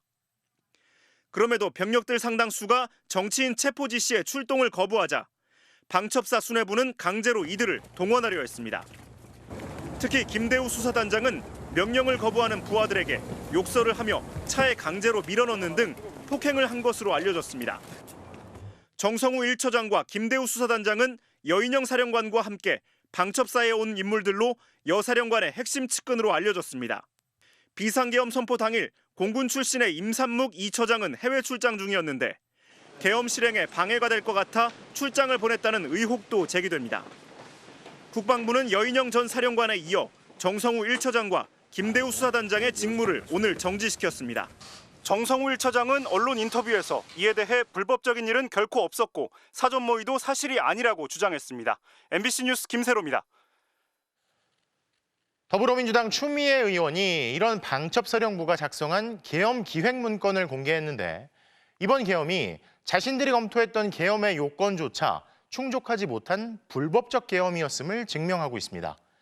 12월 3일 발표했던 포고령의 내용은 과거 5.18, 그러니까 광주에서 학살이 발생하기 하루 전 선포한 포고령을 인용하듯 가져왔습니다. 송서영 기자입니다. 계엄사 합동수사본부 운영 참고자료. 계엄을 앞둔 지난달 여인형 전 방첩사령관의 지시로 작성된 문건인데 국회 재적의원 과반수가 계엄 해제를 요구하면 대통령은 거부권이 없다. 국회가 계엄 해제를 요구하면 지체 없이 계엄을 해제해야 한다는 점을 쟁점이라고 지목했습니다. 계엄 발표 즉시 계엄군을 헬기로 투입해 국회 점거부터 시도한 이유입니다. 실제 윤석열 대통령은 국회로 투입한 병력의 이동 상황을 직접 챙겼습니다. 거기 상황이 어떠냐. 그래서 똑같은 얘기를 했습니다. 굉장히 이제 복잡하고 우리 인원이 이동할 수도 없다. 그랬더니 가만히 들어보시다가 알겠다고 하시고 더 전화 끊으셨습니다. 계엄 상황 합동수사본부의 권한은 핵심 관심사였습니다. 계엄 사령관이 지정된 사건에 한해 영장 없이 체포할 수 있고 국가보안법 위반 등을 이유로 민간인까지 수사할 수 있다는 점을 확인했습니다. 이에 따라 계엄군은 군을 투입해 국회의원들을 체포하려고 했습니다. 방첩사는 전시나 사변 등에 준하는 비상사태, 군사상 필요가 있을 때에만 계엄을 선포할 수 있음을 알고 1979년 11.6 사태를 예로 들었습니다. 알면서도 불법 계엄을 선포한 겁니다. 이 문건은 대통령에게 비상계엄의 모든 책임이 있다는 점도 짚었습니다. 계엄사 포고령의 내용으로는 정치 목적의 집회 및 시위를 일체 금하고 언론 보도를 사전에 검열할 수 있다는 계엄 포고령 10호 전문을 인용했습니다. 이번 계엄사 포고령 1호와 판박이인 이 10호 포고령은 광주 학살 하루 전날인 1980년 5월 17일 선포한 겁니다. MBC 뉴스 송서영입니다. 군이 지난 11월 말 김용현 전 국방장관 지시로 북한 오물풍선에 대한 원점 타격을 검토했지만 합참의 반대로 무산됐다는 소식 전해드렸는데요. 이번 비상계엄 선포 이전에 국지전을 유도해 비상계엄을 선포하려 한 정황이 추가로 드러났습니다. 남효정 기자가 보도합니다. 윤석열 대통령의 비상계엄 선포 약 일주일 전, 김용현 전 국방부 장관이 합동참모본부에 북한 오물풍선에 대한 원점 타격 방안 검토를 지시했습니다.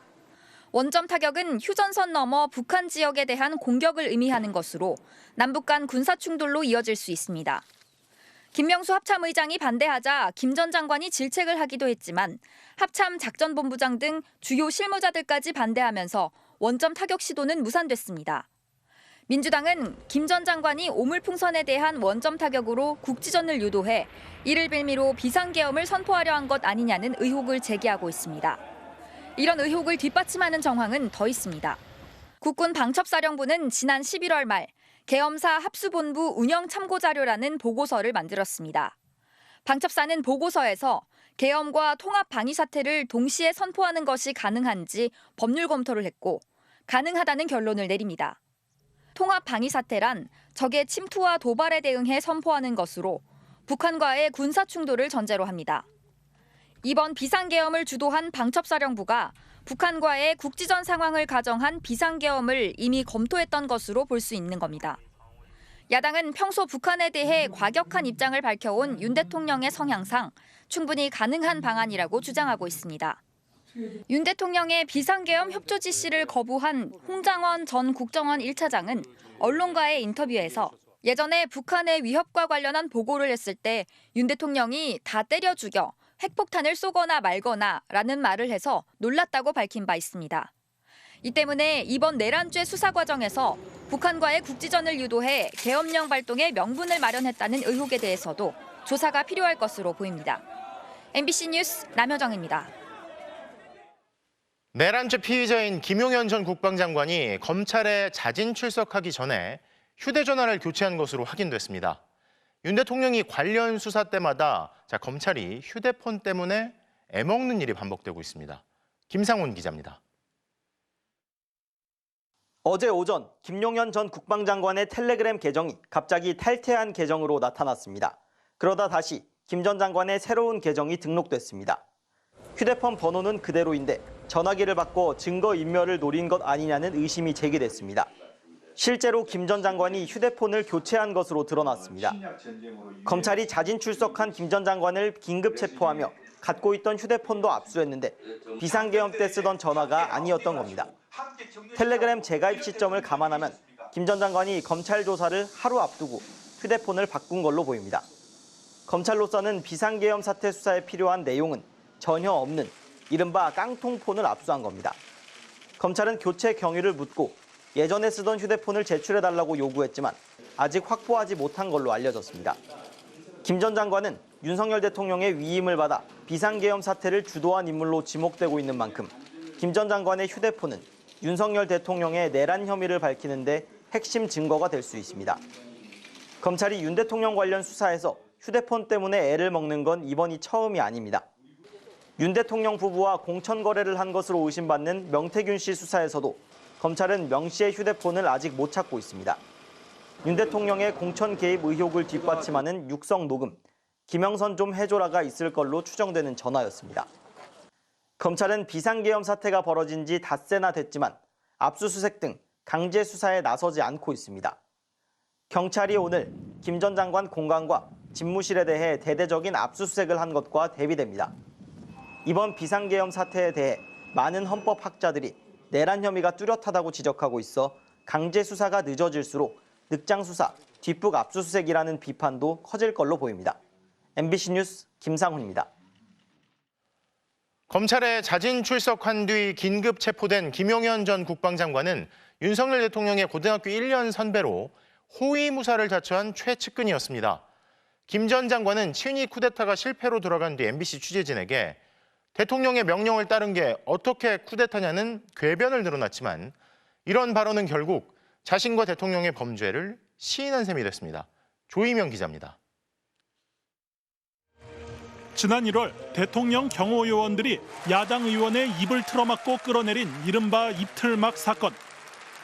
직접 손날을 치켜들고 국회의원에게 물리력을 행사하던 이 인물이 바로 당시 대통령실 경호처장이었던 김용현입니다.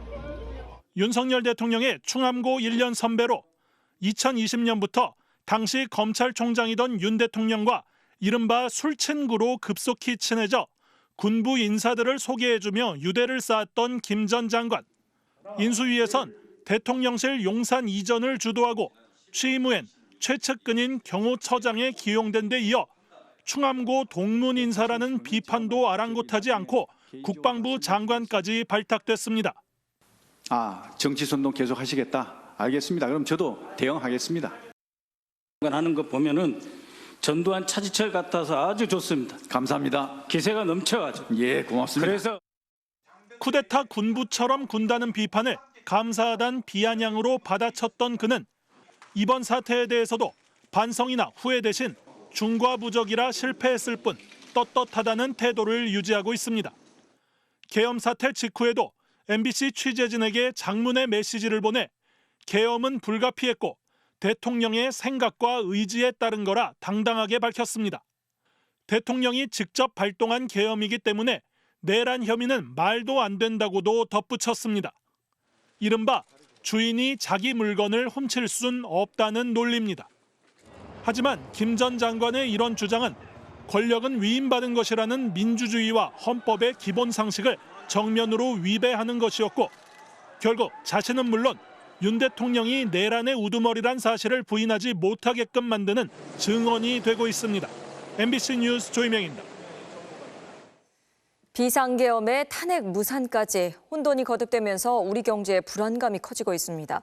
경제부총리가 직접 나서 긴급 대응 체제가 잘 작동하고 있다며 진화에 나섰지만 문제는 불확실성입니다. 이미 내수 경기가 바닥인 상황에서 대외 신인도까지 떨어질 경우 충격에 더 취약해질 수밖에 없기 때문입니다. 박성원 기자입니다. 최상목 부총리를 비롯해 경제 관련 부처 장관 등 10여 명이 한자리에 나섰습니다. 경제의 불확실성이 커졌지만 총력을 다해 안정적으로 관리하겠다고 강조했습니다. 대한민국의 경제 시스템이 굳건하고 정부의 긴급 대응 체계가 잘 작동하고 있습니다. 핵심인 대외 신인도를 지키기 위해 국제 신용평가사들과 만나고 국제금융협력대사도 해외에 파견하겠다고 밝혔습니다. 그만큼 금융 외환 시장의 변동 우려가 큰 겁니다. 실제 비상계엄 사태가 벌어진 지난주 주요국 통화 가운데 우리 원화만 큰 폭으로 떨어졌습니다.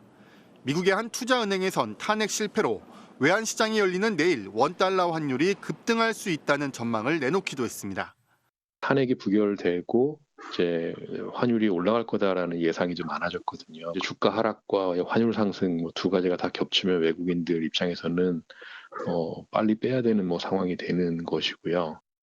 특히 계엄 사태 이후 우리 증시에서는 금융주를 중심으로 외국인 투자 자금이 이미 1조 원 넘게 빠져나갔습니다. 리스크에 민감하게 반응하는 증시가 요동칠 가능성이 더 커진 겁니다. 위험 자산에 대한 투자를 회피하고 싶고 외국인들은 한국에 무슨 일이 벌어질지 모르고 자금을 회수하고 싶고 대외 여건도 첩첩산중입니다. 무엇보다 내년 1월 출범하는 트럼프 2기 행정부의 압박이 눈앞에 닥쳤는데 정부와 기업 모두 책임지고 협상할 컨트롤 타워가 취약해졌습니다. 작년에 대미 무역 흑자가 450억 달러예요. 트럼프 입장에서는 한국이 눈에 가시가 될 수밖에 없죠. 누가 그걸 가지고 그 트럼프와의 관계를 조율할 수 있을까? 아무도 없잖아요. 경제 전문가들은 지금 같은 사실상의 무정부 상태가 지속될 경우 경제의 불확실성이 더 커질 수 있다고 우려하고 있습니다. MBC 뉴스 박성원입니다. 이번 사태가 어떻게 흘러가는지 전 세계가 함께 주목하고 있습니다. 미국 백악관에서는 뼈 있는 언급이 또 나왔습니다. 민주제도와 절차가 헌법에 따라 제대로 작동할 것을 촉구한다고 했는데요. 워싱턴 연결해 분석해 보겠습니다. 김재용 특파원, 탄핵안 표결 무산 이후 나온 첫 발언인데 이거 어떤 의미로 볼 수 있을까요? 네, 교과서 같은 소리인데 이걸 계속하는 이유를 잘 읽어야 합니다. 한국 민주 시스템과 절차가 승리할 거다 이렇게 얘기도 했었는데 표결 정족수도 못 채우고 끝난 국회 상황을 지켜보니까 많이 우려스럽다라는 메시지입니다. 제대로 작동해야 한다고 강조했었는데 그렇지 않은 것 같다 이런 얘기입니다. 관련 당국자들과 접촉을 유지하겠다는 언급도 있던데요. 이거 의례적으로 나온 얘기가 아니죠? 그렇습니다. 단순 우려에 그치지 않고 민주 시스템과 절차가 지켜지도록 적절한 메시지를 반복적으로 전달하겠다는 뜻입니다. 그런데 속된 말로 그냥 전달해보고 아니면 말고 하는 식은 아닐 겁니다. 주권국인 만큼 거칠게 개입할 수는 없지만 민주 시스템이란 궤도에서 이탈하지 않도록 좌시하지 않겠다는 경고로 봐야 합니다. 백악관 언급 중엔 평화로운 시위는 민주주의의 필수 요소고 모든 상황에서 존중돼야 한다는 부분도 있습니다. 표결도 못한 정치 현실에 대한 민의의 분노가 나오는 게 당연한데 혹시라도 억압해선 안 된다라는 신호입니다. 네, 그럼 지금 미국 언론 분위기는 어떻습니까? 미국 정부의 표현은 행간을 읽어야 하지만 언론은 직설적입니다. 워싱턴 포스트는 국민의힘 의원들이 대통령을 지원하기 위해 단결했다. 윤 대통령의 행동보다 진보 정권의 복귀를 더 우려한 거다 이렇게 얘기했고 월스트리트 저널은 한국 전문가의 발언을 소개하며 국민의힘이 국가보다 정당을 중시하는 길을 택한 건 최악의 결과라고 논평했습니다. 그리고 2차 계엄 선언 가능성에 대한 우려가 나온 것도 주목됩니다. 부시 정부 시절 북핵 6자 회담 차석 대표를 지낸 빅터 차가 영국 파이낸셜 타임스에 기고문을 냈는데 윤 대통령의 분노와 좌절이 정치적 혼란 속에서 2차 계엄 선언으로 이어질 가능성이 있다라고 지적했습니다. 그가 아무도 예상하지 못한 충격적 지시를 이미 한 번 했었던 만큼 또 다른 돌발 행동도 배제할 수 없다는 것이고 또 만약 그렇게 한다면 그때는 정치, 경제, 안보 전방위적으로 들이닥칠 후폭풍 아마 감당하기 어려울 거란 경고입니다. 지금까지 워싱턴이었습니다. 우리와 가까이 있는 일본은 탄핵안이 부결됨에 따라 한국 내 불안이 장기화될까 우려하고 있습니다. 일본 총리가 공개적으로 한국에 있는 일본인들의 안전을 언급하기도 했습니다. 도쿄 연결합니다. 현영준 특파원, 일본 분위기 전해주시죠. 공영방송 NHK는 윤석열 탄핵안이 부결됨에 따라 일본 정부가 앞으로도 혼란이 계속될 것으로 전망하고 있다고 보도했습니다. 이시바 총리도 일요일인 오늘 이례적으로 한국의 탄핵 부결 사태에 입장을 내놨는데요. 직접 들어보시겠습니다. 韓国に滞在しておられる日本人の方々大勢いらっしゃいます。その安全というものがきちんと保たれるというように注意をしてまいりたい。 한국이 일본인들이 체류하기에 매우 불안한 국가라는 말을 우회적으로 표현한 겁니다. 특히 일본 방위성 관계자는 북한, 중국, 러시아가 추가 도발에 나설 수 있다는 우려도 표명했습니다. 탄핵 부결 이후 이런 뉴스들이 쏟아져 나오면서 일본 관광업계도 한국 여행 중인 일본인들에게 절대로 관광 코스에서 벗어나지 말 것을 당부하는 등 불안감이 커지고 있습니다.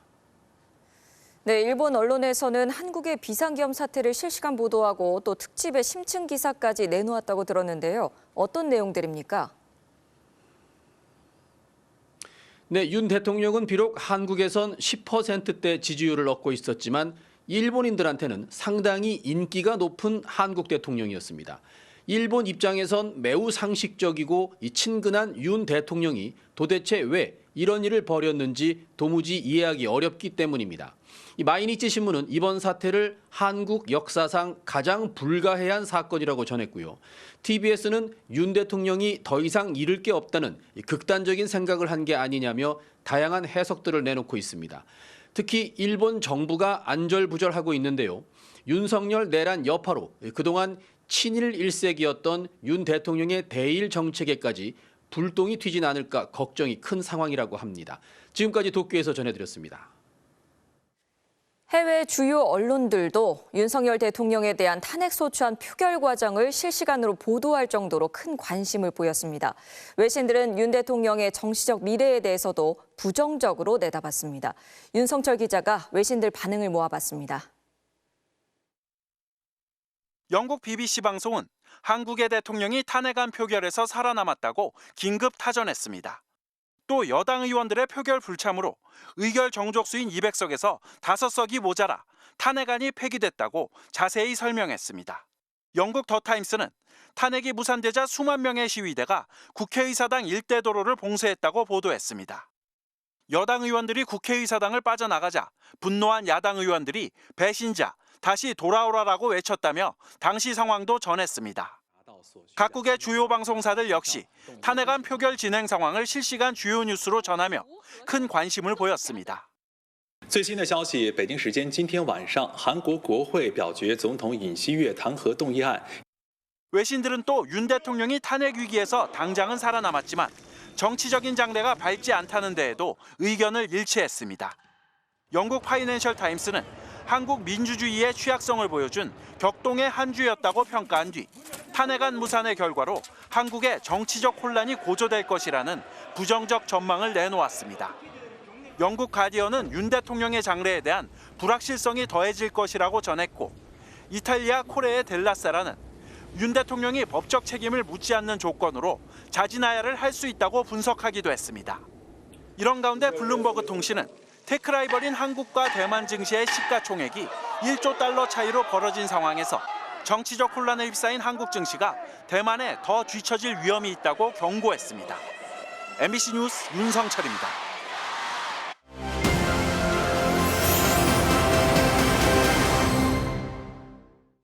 스웨덴에서는 한강 작가의 노벨문학상 수락 강연이 있었습니다.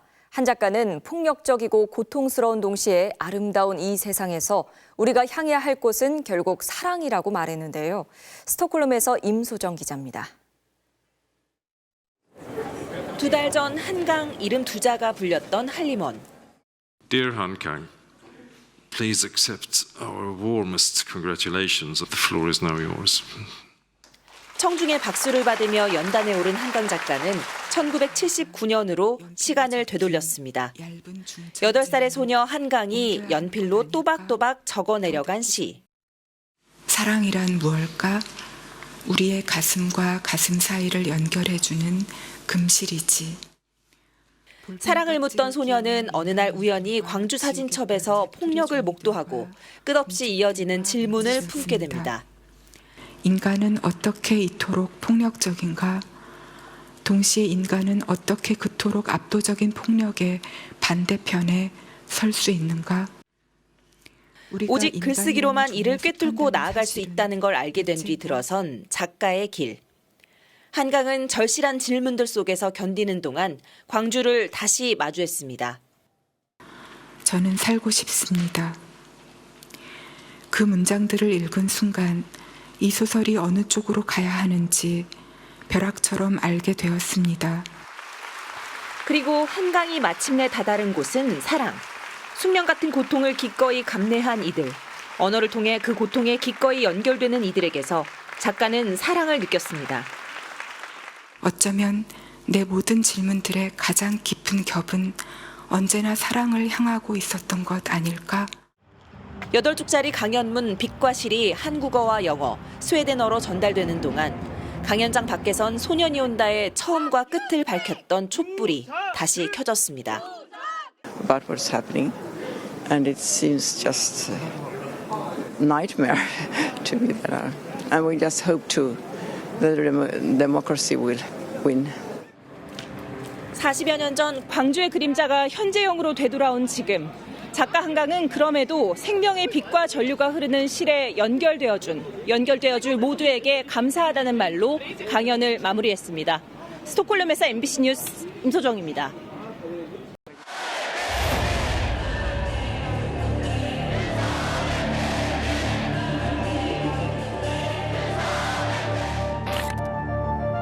존경하는 국민 여러분, 앞으로의 전국 안정 방안은 우리 당에 일임하겠습니다. 사과드립니다.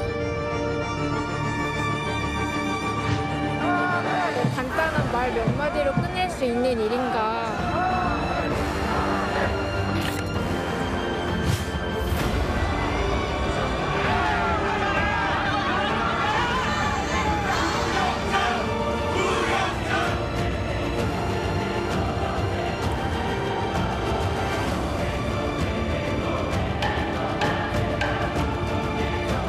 질서 있는 퇴진을 추진할 것입니다. 반드시 탄핵하겠습니다.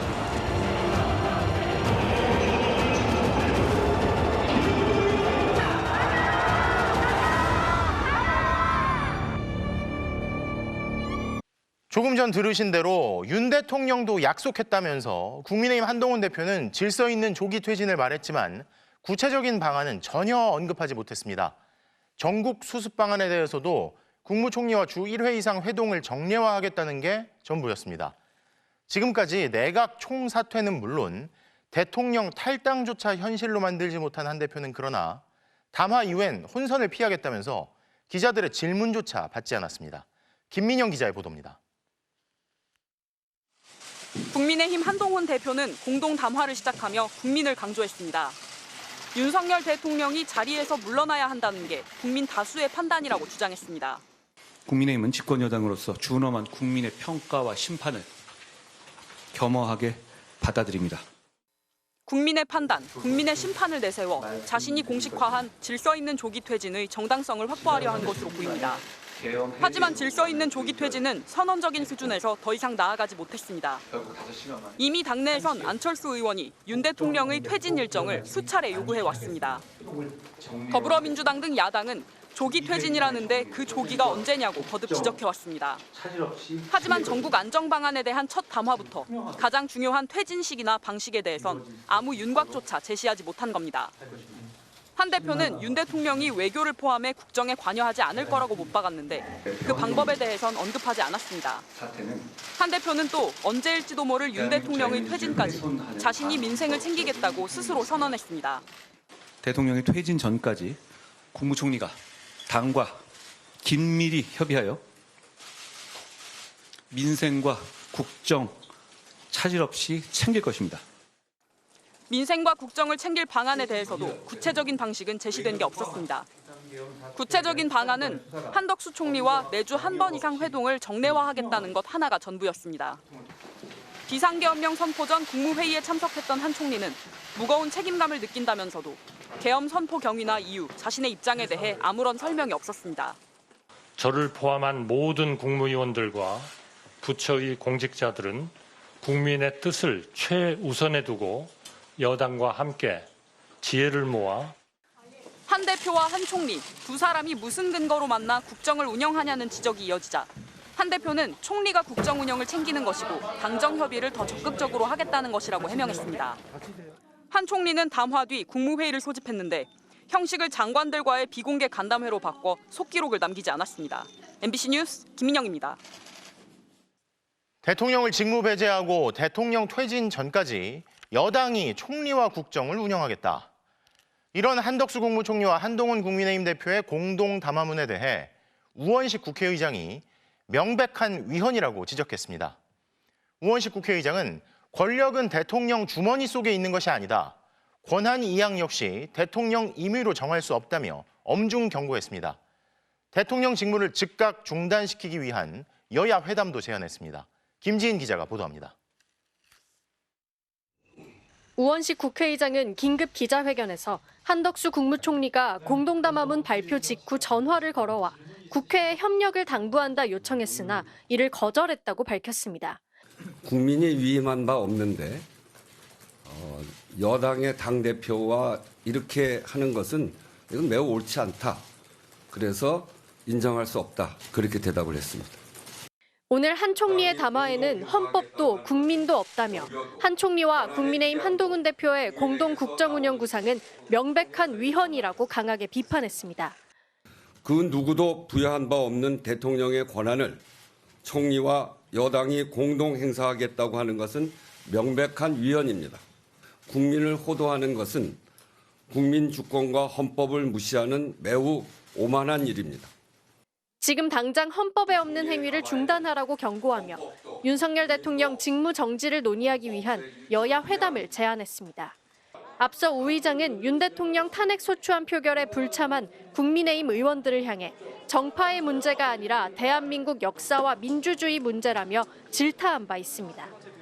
그 부당한 비상계엄에 그 뒤를 처리하는 과정에 투표에 참여하고 있지 않는 이 모습을 역사의 평가가 두렵지 않습니까? 당정이 윤 대통령의 비상계엄 사태로 인한 수습책으로 질서 있는 조기 퇴진이라는 대책을 내놨지만 이 대책이 꼼수에 불과하다는 비판이 이어지고 있습니다. 대한민국 3부 요인이자 국가의전 서열 2위인 국회의장까지 인정할 수 없다고 정면 반박하고 나서면서 대통령 권한 이양에 대한 위헌 논란은 더욱 거세질 걸로 보입니다.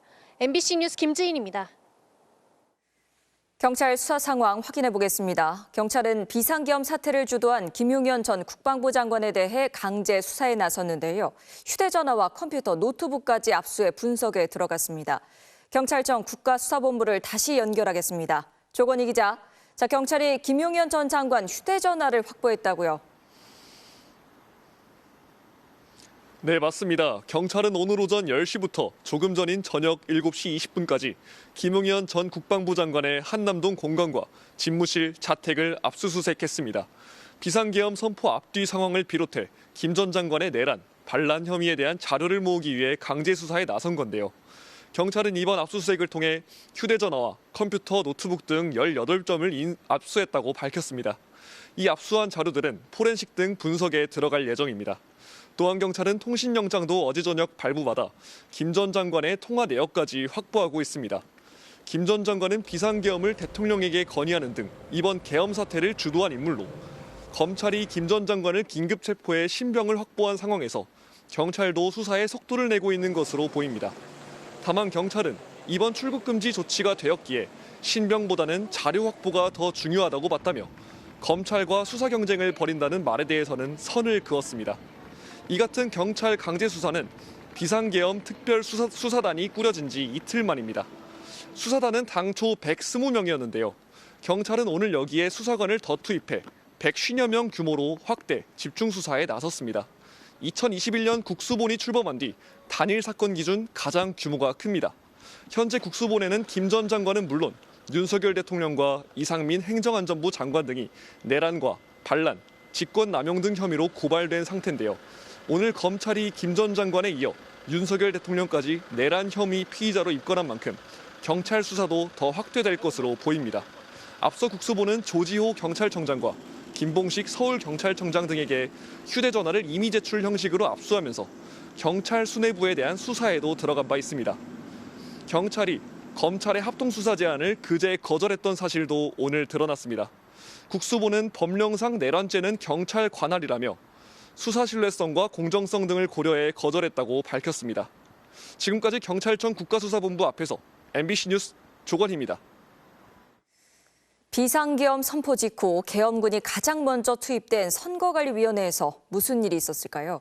선관위 직원들은 휴대전화만 빼앗긴 게 아니라 유선전화와 컴퓨터 사용까지 차단당하면서 계엄군에 의해 감금됐던 것으로 확인됐습니다.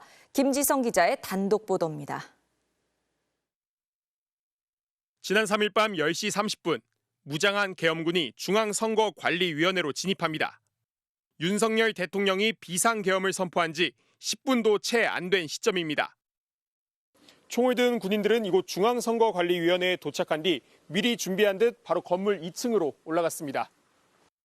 건물 2층은 일부 극우 유튜버들이 사전투표 조작 핵심 증거라고 주장하는 통합선거인 명부가 저장된 서버가 있는 곳으로 계엄군은 이 서버를 촬영했습니다. 그런데 MBC 취재 결과 당시 계엄군은 선관위를 지키던 당직자들의 모든 통신수단을 차단했던 걸로 확인됐습니다. 선관위 고위 간부는 계엄군이 휴대전화 전원은 끄게 한 뒤 빼앗아 간 데 이어 유선 전화도 외부로 걸 수 없도록 발신을 차단했다고 밝혔습니다. 컴퓨터 사용도 완전히 차단시켰다고 했습니다. 계엄군이 자료를 확보하는 데 그치지 않고 외부와 소통을 완전히 차단해 선관위를 점령하려 했던 것으로 보입니다. 무장한 군인들이 아무런 범죄 혐의도 없는 직원들의 통신까지 차단한 건 감금에 해당하는 행위입니다. 계엄 상황에서도 일반 민간인들을 감금할 수 있는 권한을 주진 절대 않습니다. 통신수단까지 배제했다는 건 이 감금의 불법성이 굉장히 중대하다는 걸 보여주는 모습이라고 생각합니다. 국회에 투입된 계엄군들은 시민들과 국회 보좌진들의 저항에 막혔지만 선관위에선 직원들을 감금한 사실이 확인되면서 이번 계엄의 불법성은 더욱 확실히 드러나고 있습니다. MBC 뉴스 김지성입니다. 국민의힘 의원들이 집단 후 표결에 불참하며 윤 대통령 탄핵소추안은 폐기됐지요. 하지만 과거 국민의힘은 다른 당이 집단으로 표결에 불참하는 방안을 검토하자 반헌법적이라고 비판한 적도 있습니다. 정상빈 기자의 보도입니다. 국민의힘 의원들은 김건희 여사 특검법 표결을 마친 뒤 윤석열 대통령의 탄핵소추안이 상정도 되기 전에 집단 퇴장했습니다.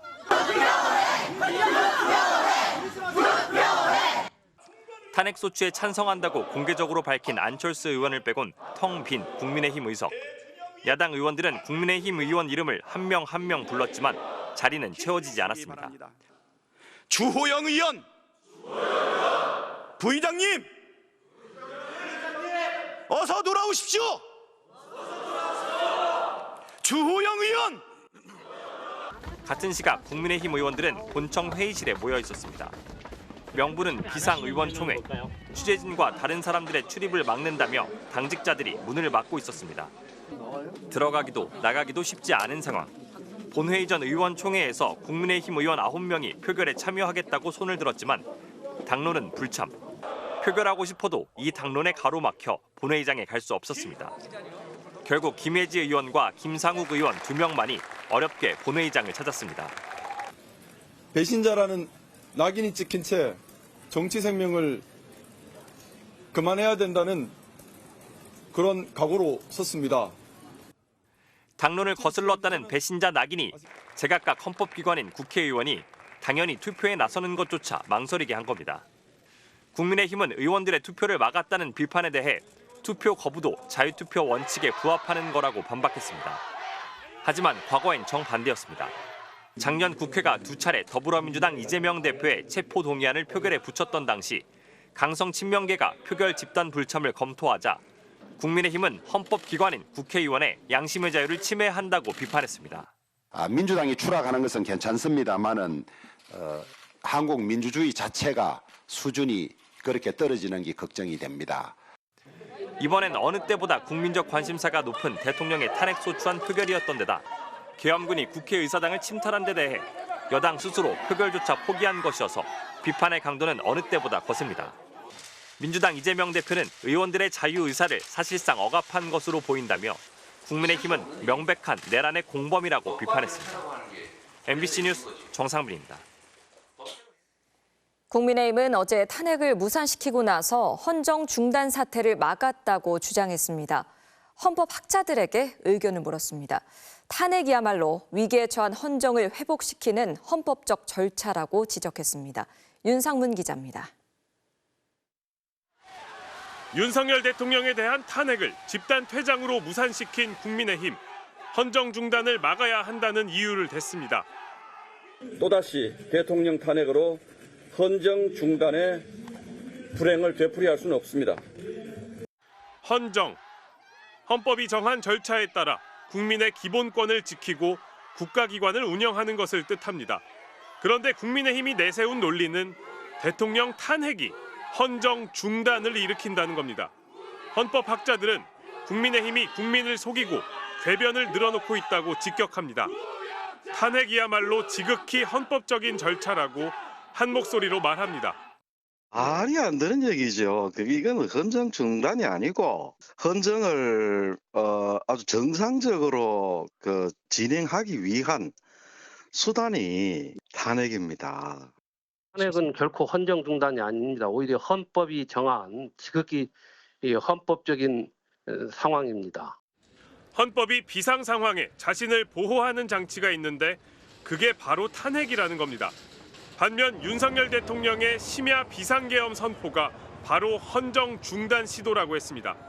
국회하고 지방의회하고 정당을 싹 없애는 겁니다. 그냥 민주주의를 폐기하고 독재로 가겠다는 선언이에요. 그럼 명백히 헌정 중단이죠. 헌정 사상, 국회를 총칼로 해산하고 헌정 중단을 한 건 모두 3차례. 1961년 박정희의 5.16 쿠데타, 1972년 박정희의 10월 유신, 1980년 전두환 신군부 쿠데타, 그리고 윤석열 대통령의 12월 3일 비상계엄 선포도 친위 쿠데타, 헌정 중단 시도였다는 겁니다.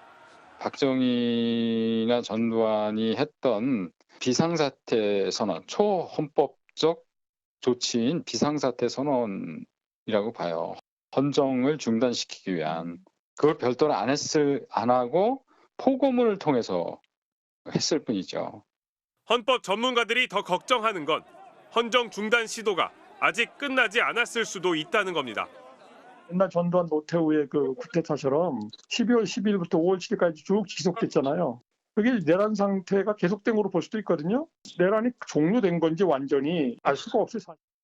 자신의 거취를 정당에 일임하겠다라고 하는 것도 그 자체가 반헌법적이고 어떤 의미에서 보면은 계엄 선포라는 외형을 띤 내란이라고 하는 것이 현재 진행되고 있는 것일 수도 있습니다. 2016년 겨울부터 2017년 봄까지 이어진 박근혜 대통령 탄핵 절차는 대한민국 헌법과 법률에 따라 진행됐습니다. 정권 인수 절차도 없이 선거 바로 다음 날 새 대통령이 취임했지만 국정에 아무런 문제가 없었습니다. 경제도, 외교도, 안보도 끄떡하지 않았습니다. 시민들의 촛불이 이끌어낸 탄핵이 민주주의를 지키고 헌법도 지켜낸 겁니다. MBC 뉴스 윤상문입니다. 국민의힘 한동훈 대표와 함께 한덕수 국무총리가 자신이 내각과 함께 국정 공백이 없도록 하겠다고 강조했는데요. 하지만 오히려 한 총리와 장관들이 내란의 공범이라는 지적이 나오고 있습니다. 조재영 기자입니다. 한덕수 국무총리는 대국민 담화와 국무위원 간담회를 통해 국정에 한치의 공백도 있어서는 안 된다. 전 내각은 혼신의 노력을 다해달라고 당부했습니다. 저를 포함한 모든 국무위원들과 부처의 공직자들은 국민의 뜻을 최우선에 두고 문제는 한 총리와 내각 상당수가 지난 3일 윤석열 대통령이 비상계엄을 선포하기 직전 국무회의에 참석했다는 점입니다. 야당에선 한 총리를 비롯한 국무위원들이 내란죄의 주요 공범들인데 한 총리를 두고 책임 총리제를 운운하는 건 위헌적 발상이라는 지적이 나왔습니다. 한덕수 총리는 내란의 즉각적 수사 대상입니다. 핵심적 내란 가담 혐의자에게 내란 수습 총책을 맡길 수는 없습니다. 자신에 대한 탄핵 소추안이 국회에 보고되자 사의를 표명한 이상민 행정안전부 장관. 자신이 중심이 돼 경제를 안정적으로 관리하겠다고 발표한 최상목 경제부총리. 계엄령 선포 바로 다음 날도 대통령 안가로 찾아가 모임을 가진 박성재 법무부 장관. 외교 통일 분야를 관장하는 조태열 장관까지 모두 비상계엄 직전 국무회의 참석자들입니다. 언제든 내란죄 공범으로 수사를 받을 수 있는 겁니다. 특히 박성재 법무장관은 검찰 특별수사본부에 비상계엄 수사 보고를 받을 수 있다는 우려도 나옵니다. 내란죄의 중한 순서대로 싹 다 붙잡아 수사를 하십시오. 지금 제2의 쿠데타, 연성 쿠데타 음모가 짙어지고 있습니다. 한덕수 총리는 이미 지난 4월 여당의 총선 참패에 대해 책임을 지겠다며 사의를 표명한 바 있습니다. 하지만 후임자를 찾지 못했다는 이유로 자리를 지키면서 이대로 한 달만 지나면 민주화 이후 역대 최장수 총리 기록을 세웁니다. MBC 뉴스 조재영입니다. 계엄군의 학살로 인한 트라우마를 지닌 광주 시민들의 성난 목소리가 5.18 민주광장을 온통 뒤덮고 있습니다. 유일한 헌법적 절차조차 성립되지 못하게 막은 여당의 대표가 총리와 함께 내란 사태를 수습하겠다며 내놓은 담화엔 분노를 감추지 못했습니다.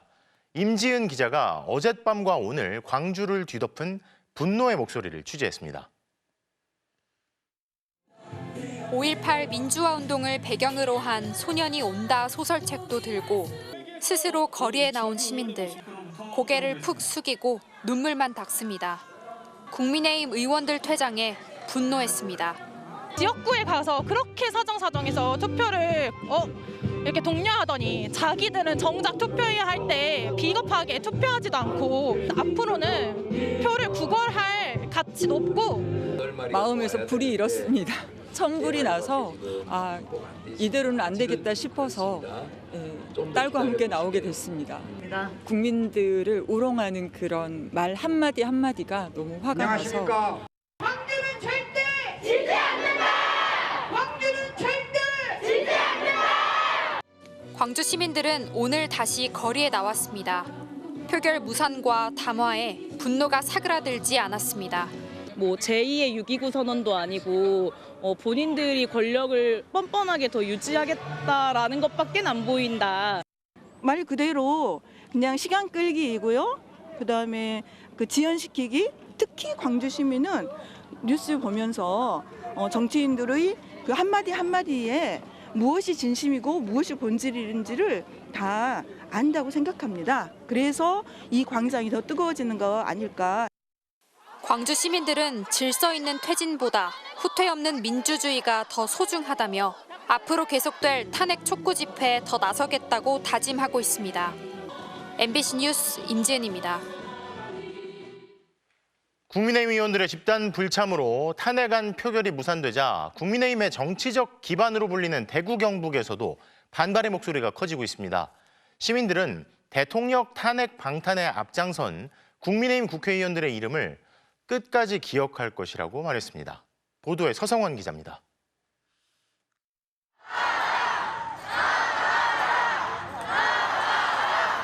시국 대회를 마친 시민들이 걸어서 국민의힘 대구시당 앞에 모였습니다.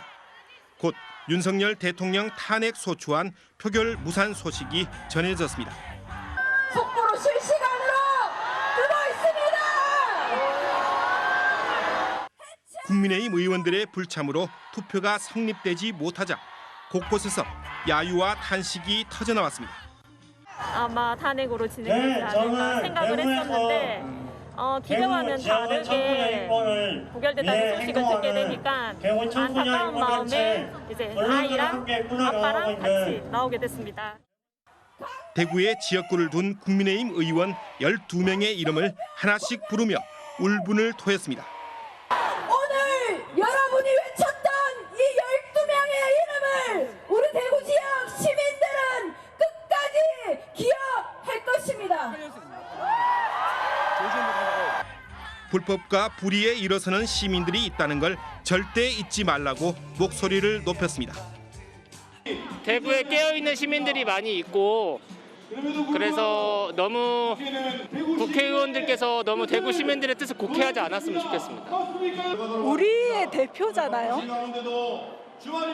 그 당의 이익이 아닌 우리 국민의 마음을 헤아려줬으면 좋겠습니다. 진짜. 앞으로도 집회를 계속 열어 윤석열 대통령 탄핵과 국민의힘 해체를 촉구하기로 했습니다.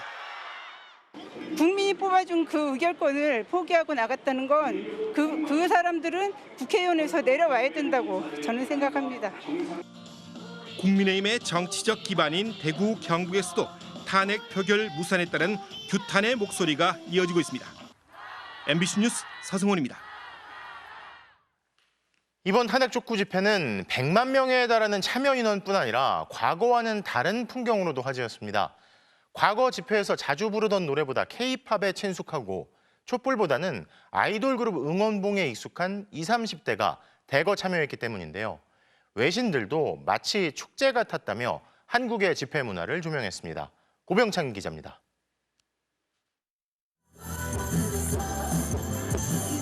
인기 아이돌 그룹 부석순의 노래 파이팅 해야지가 울려 퍼집니다. 시민들은 노래에 맞춰 환호성과 구호를 외칩니다.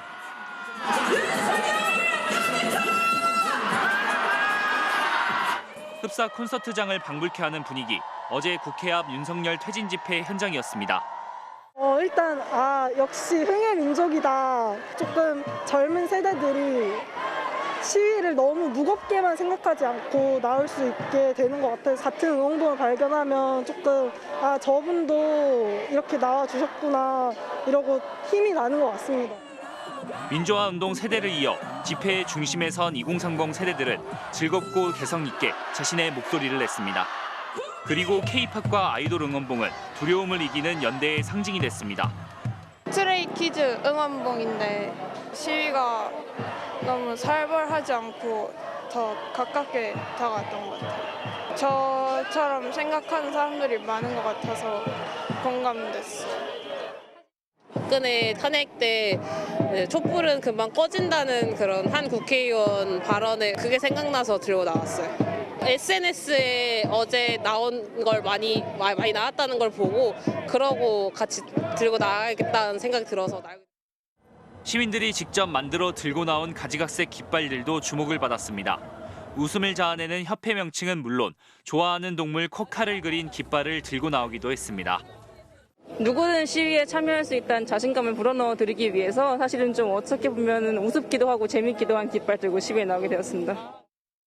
시위를 나오는데 뭔가 필요한 요구 조건은 없다고 그냥 일반 시민들도 아이돌 팬도 그냥 무엇을 좋아하든지 나올 수 있다고 그런 의미를 전달하는 것 같습니다. 외신들은 국회 앞에서 열린 집회의 모습을 상세하게 보도했습니다. AFP-통신은 형형색색의 야광봉과 LED초를 흔들며 즐겁게 뛰는 댄스 파티를 연상시켰다고 어제의 집회를 조명했고 뉴욕타임스는 축제와 같은 분위기였다고 보도했습니다. MBC 뉴스 고병찬입니다.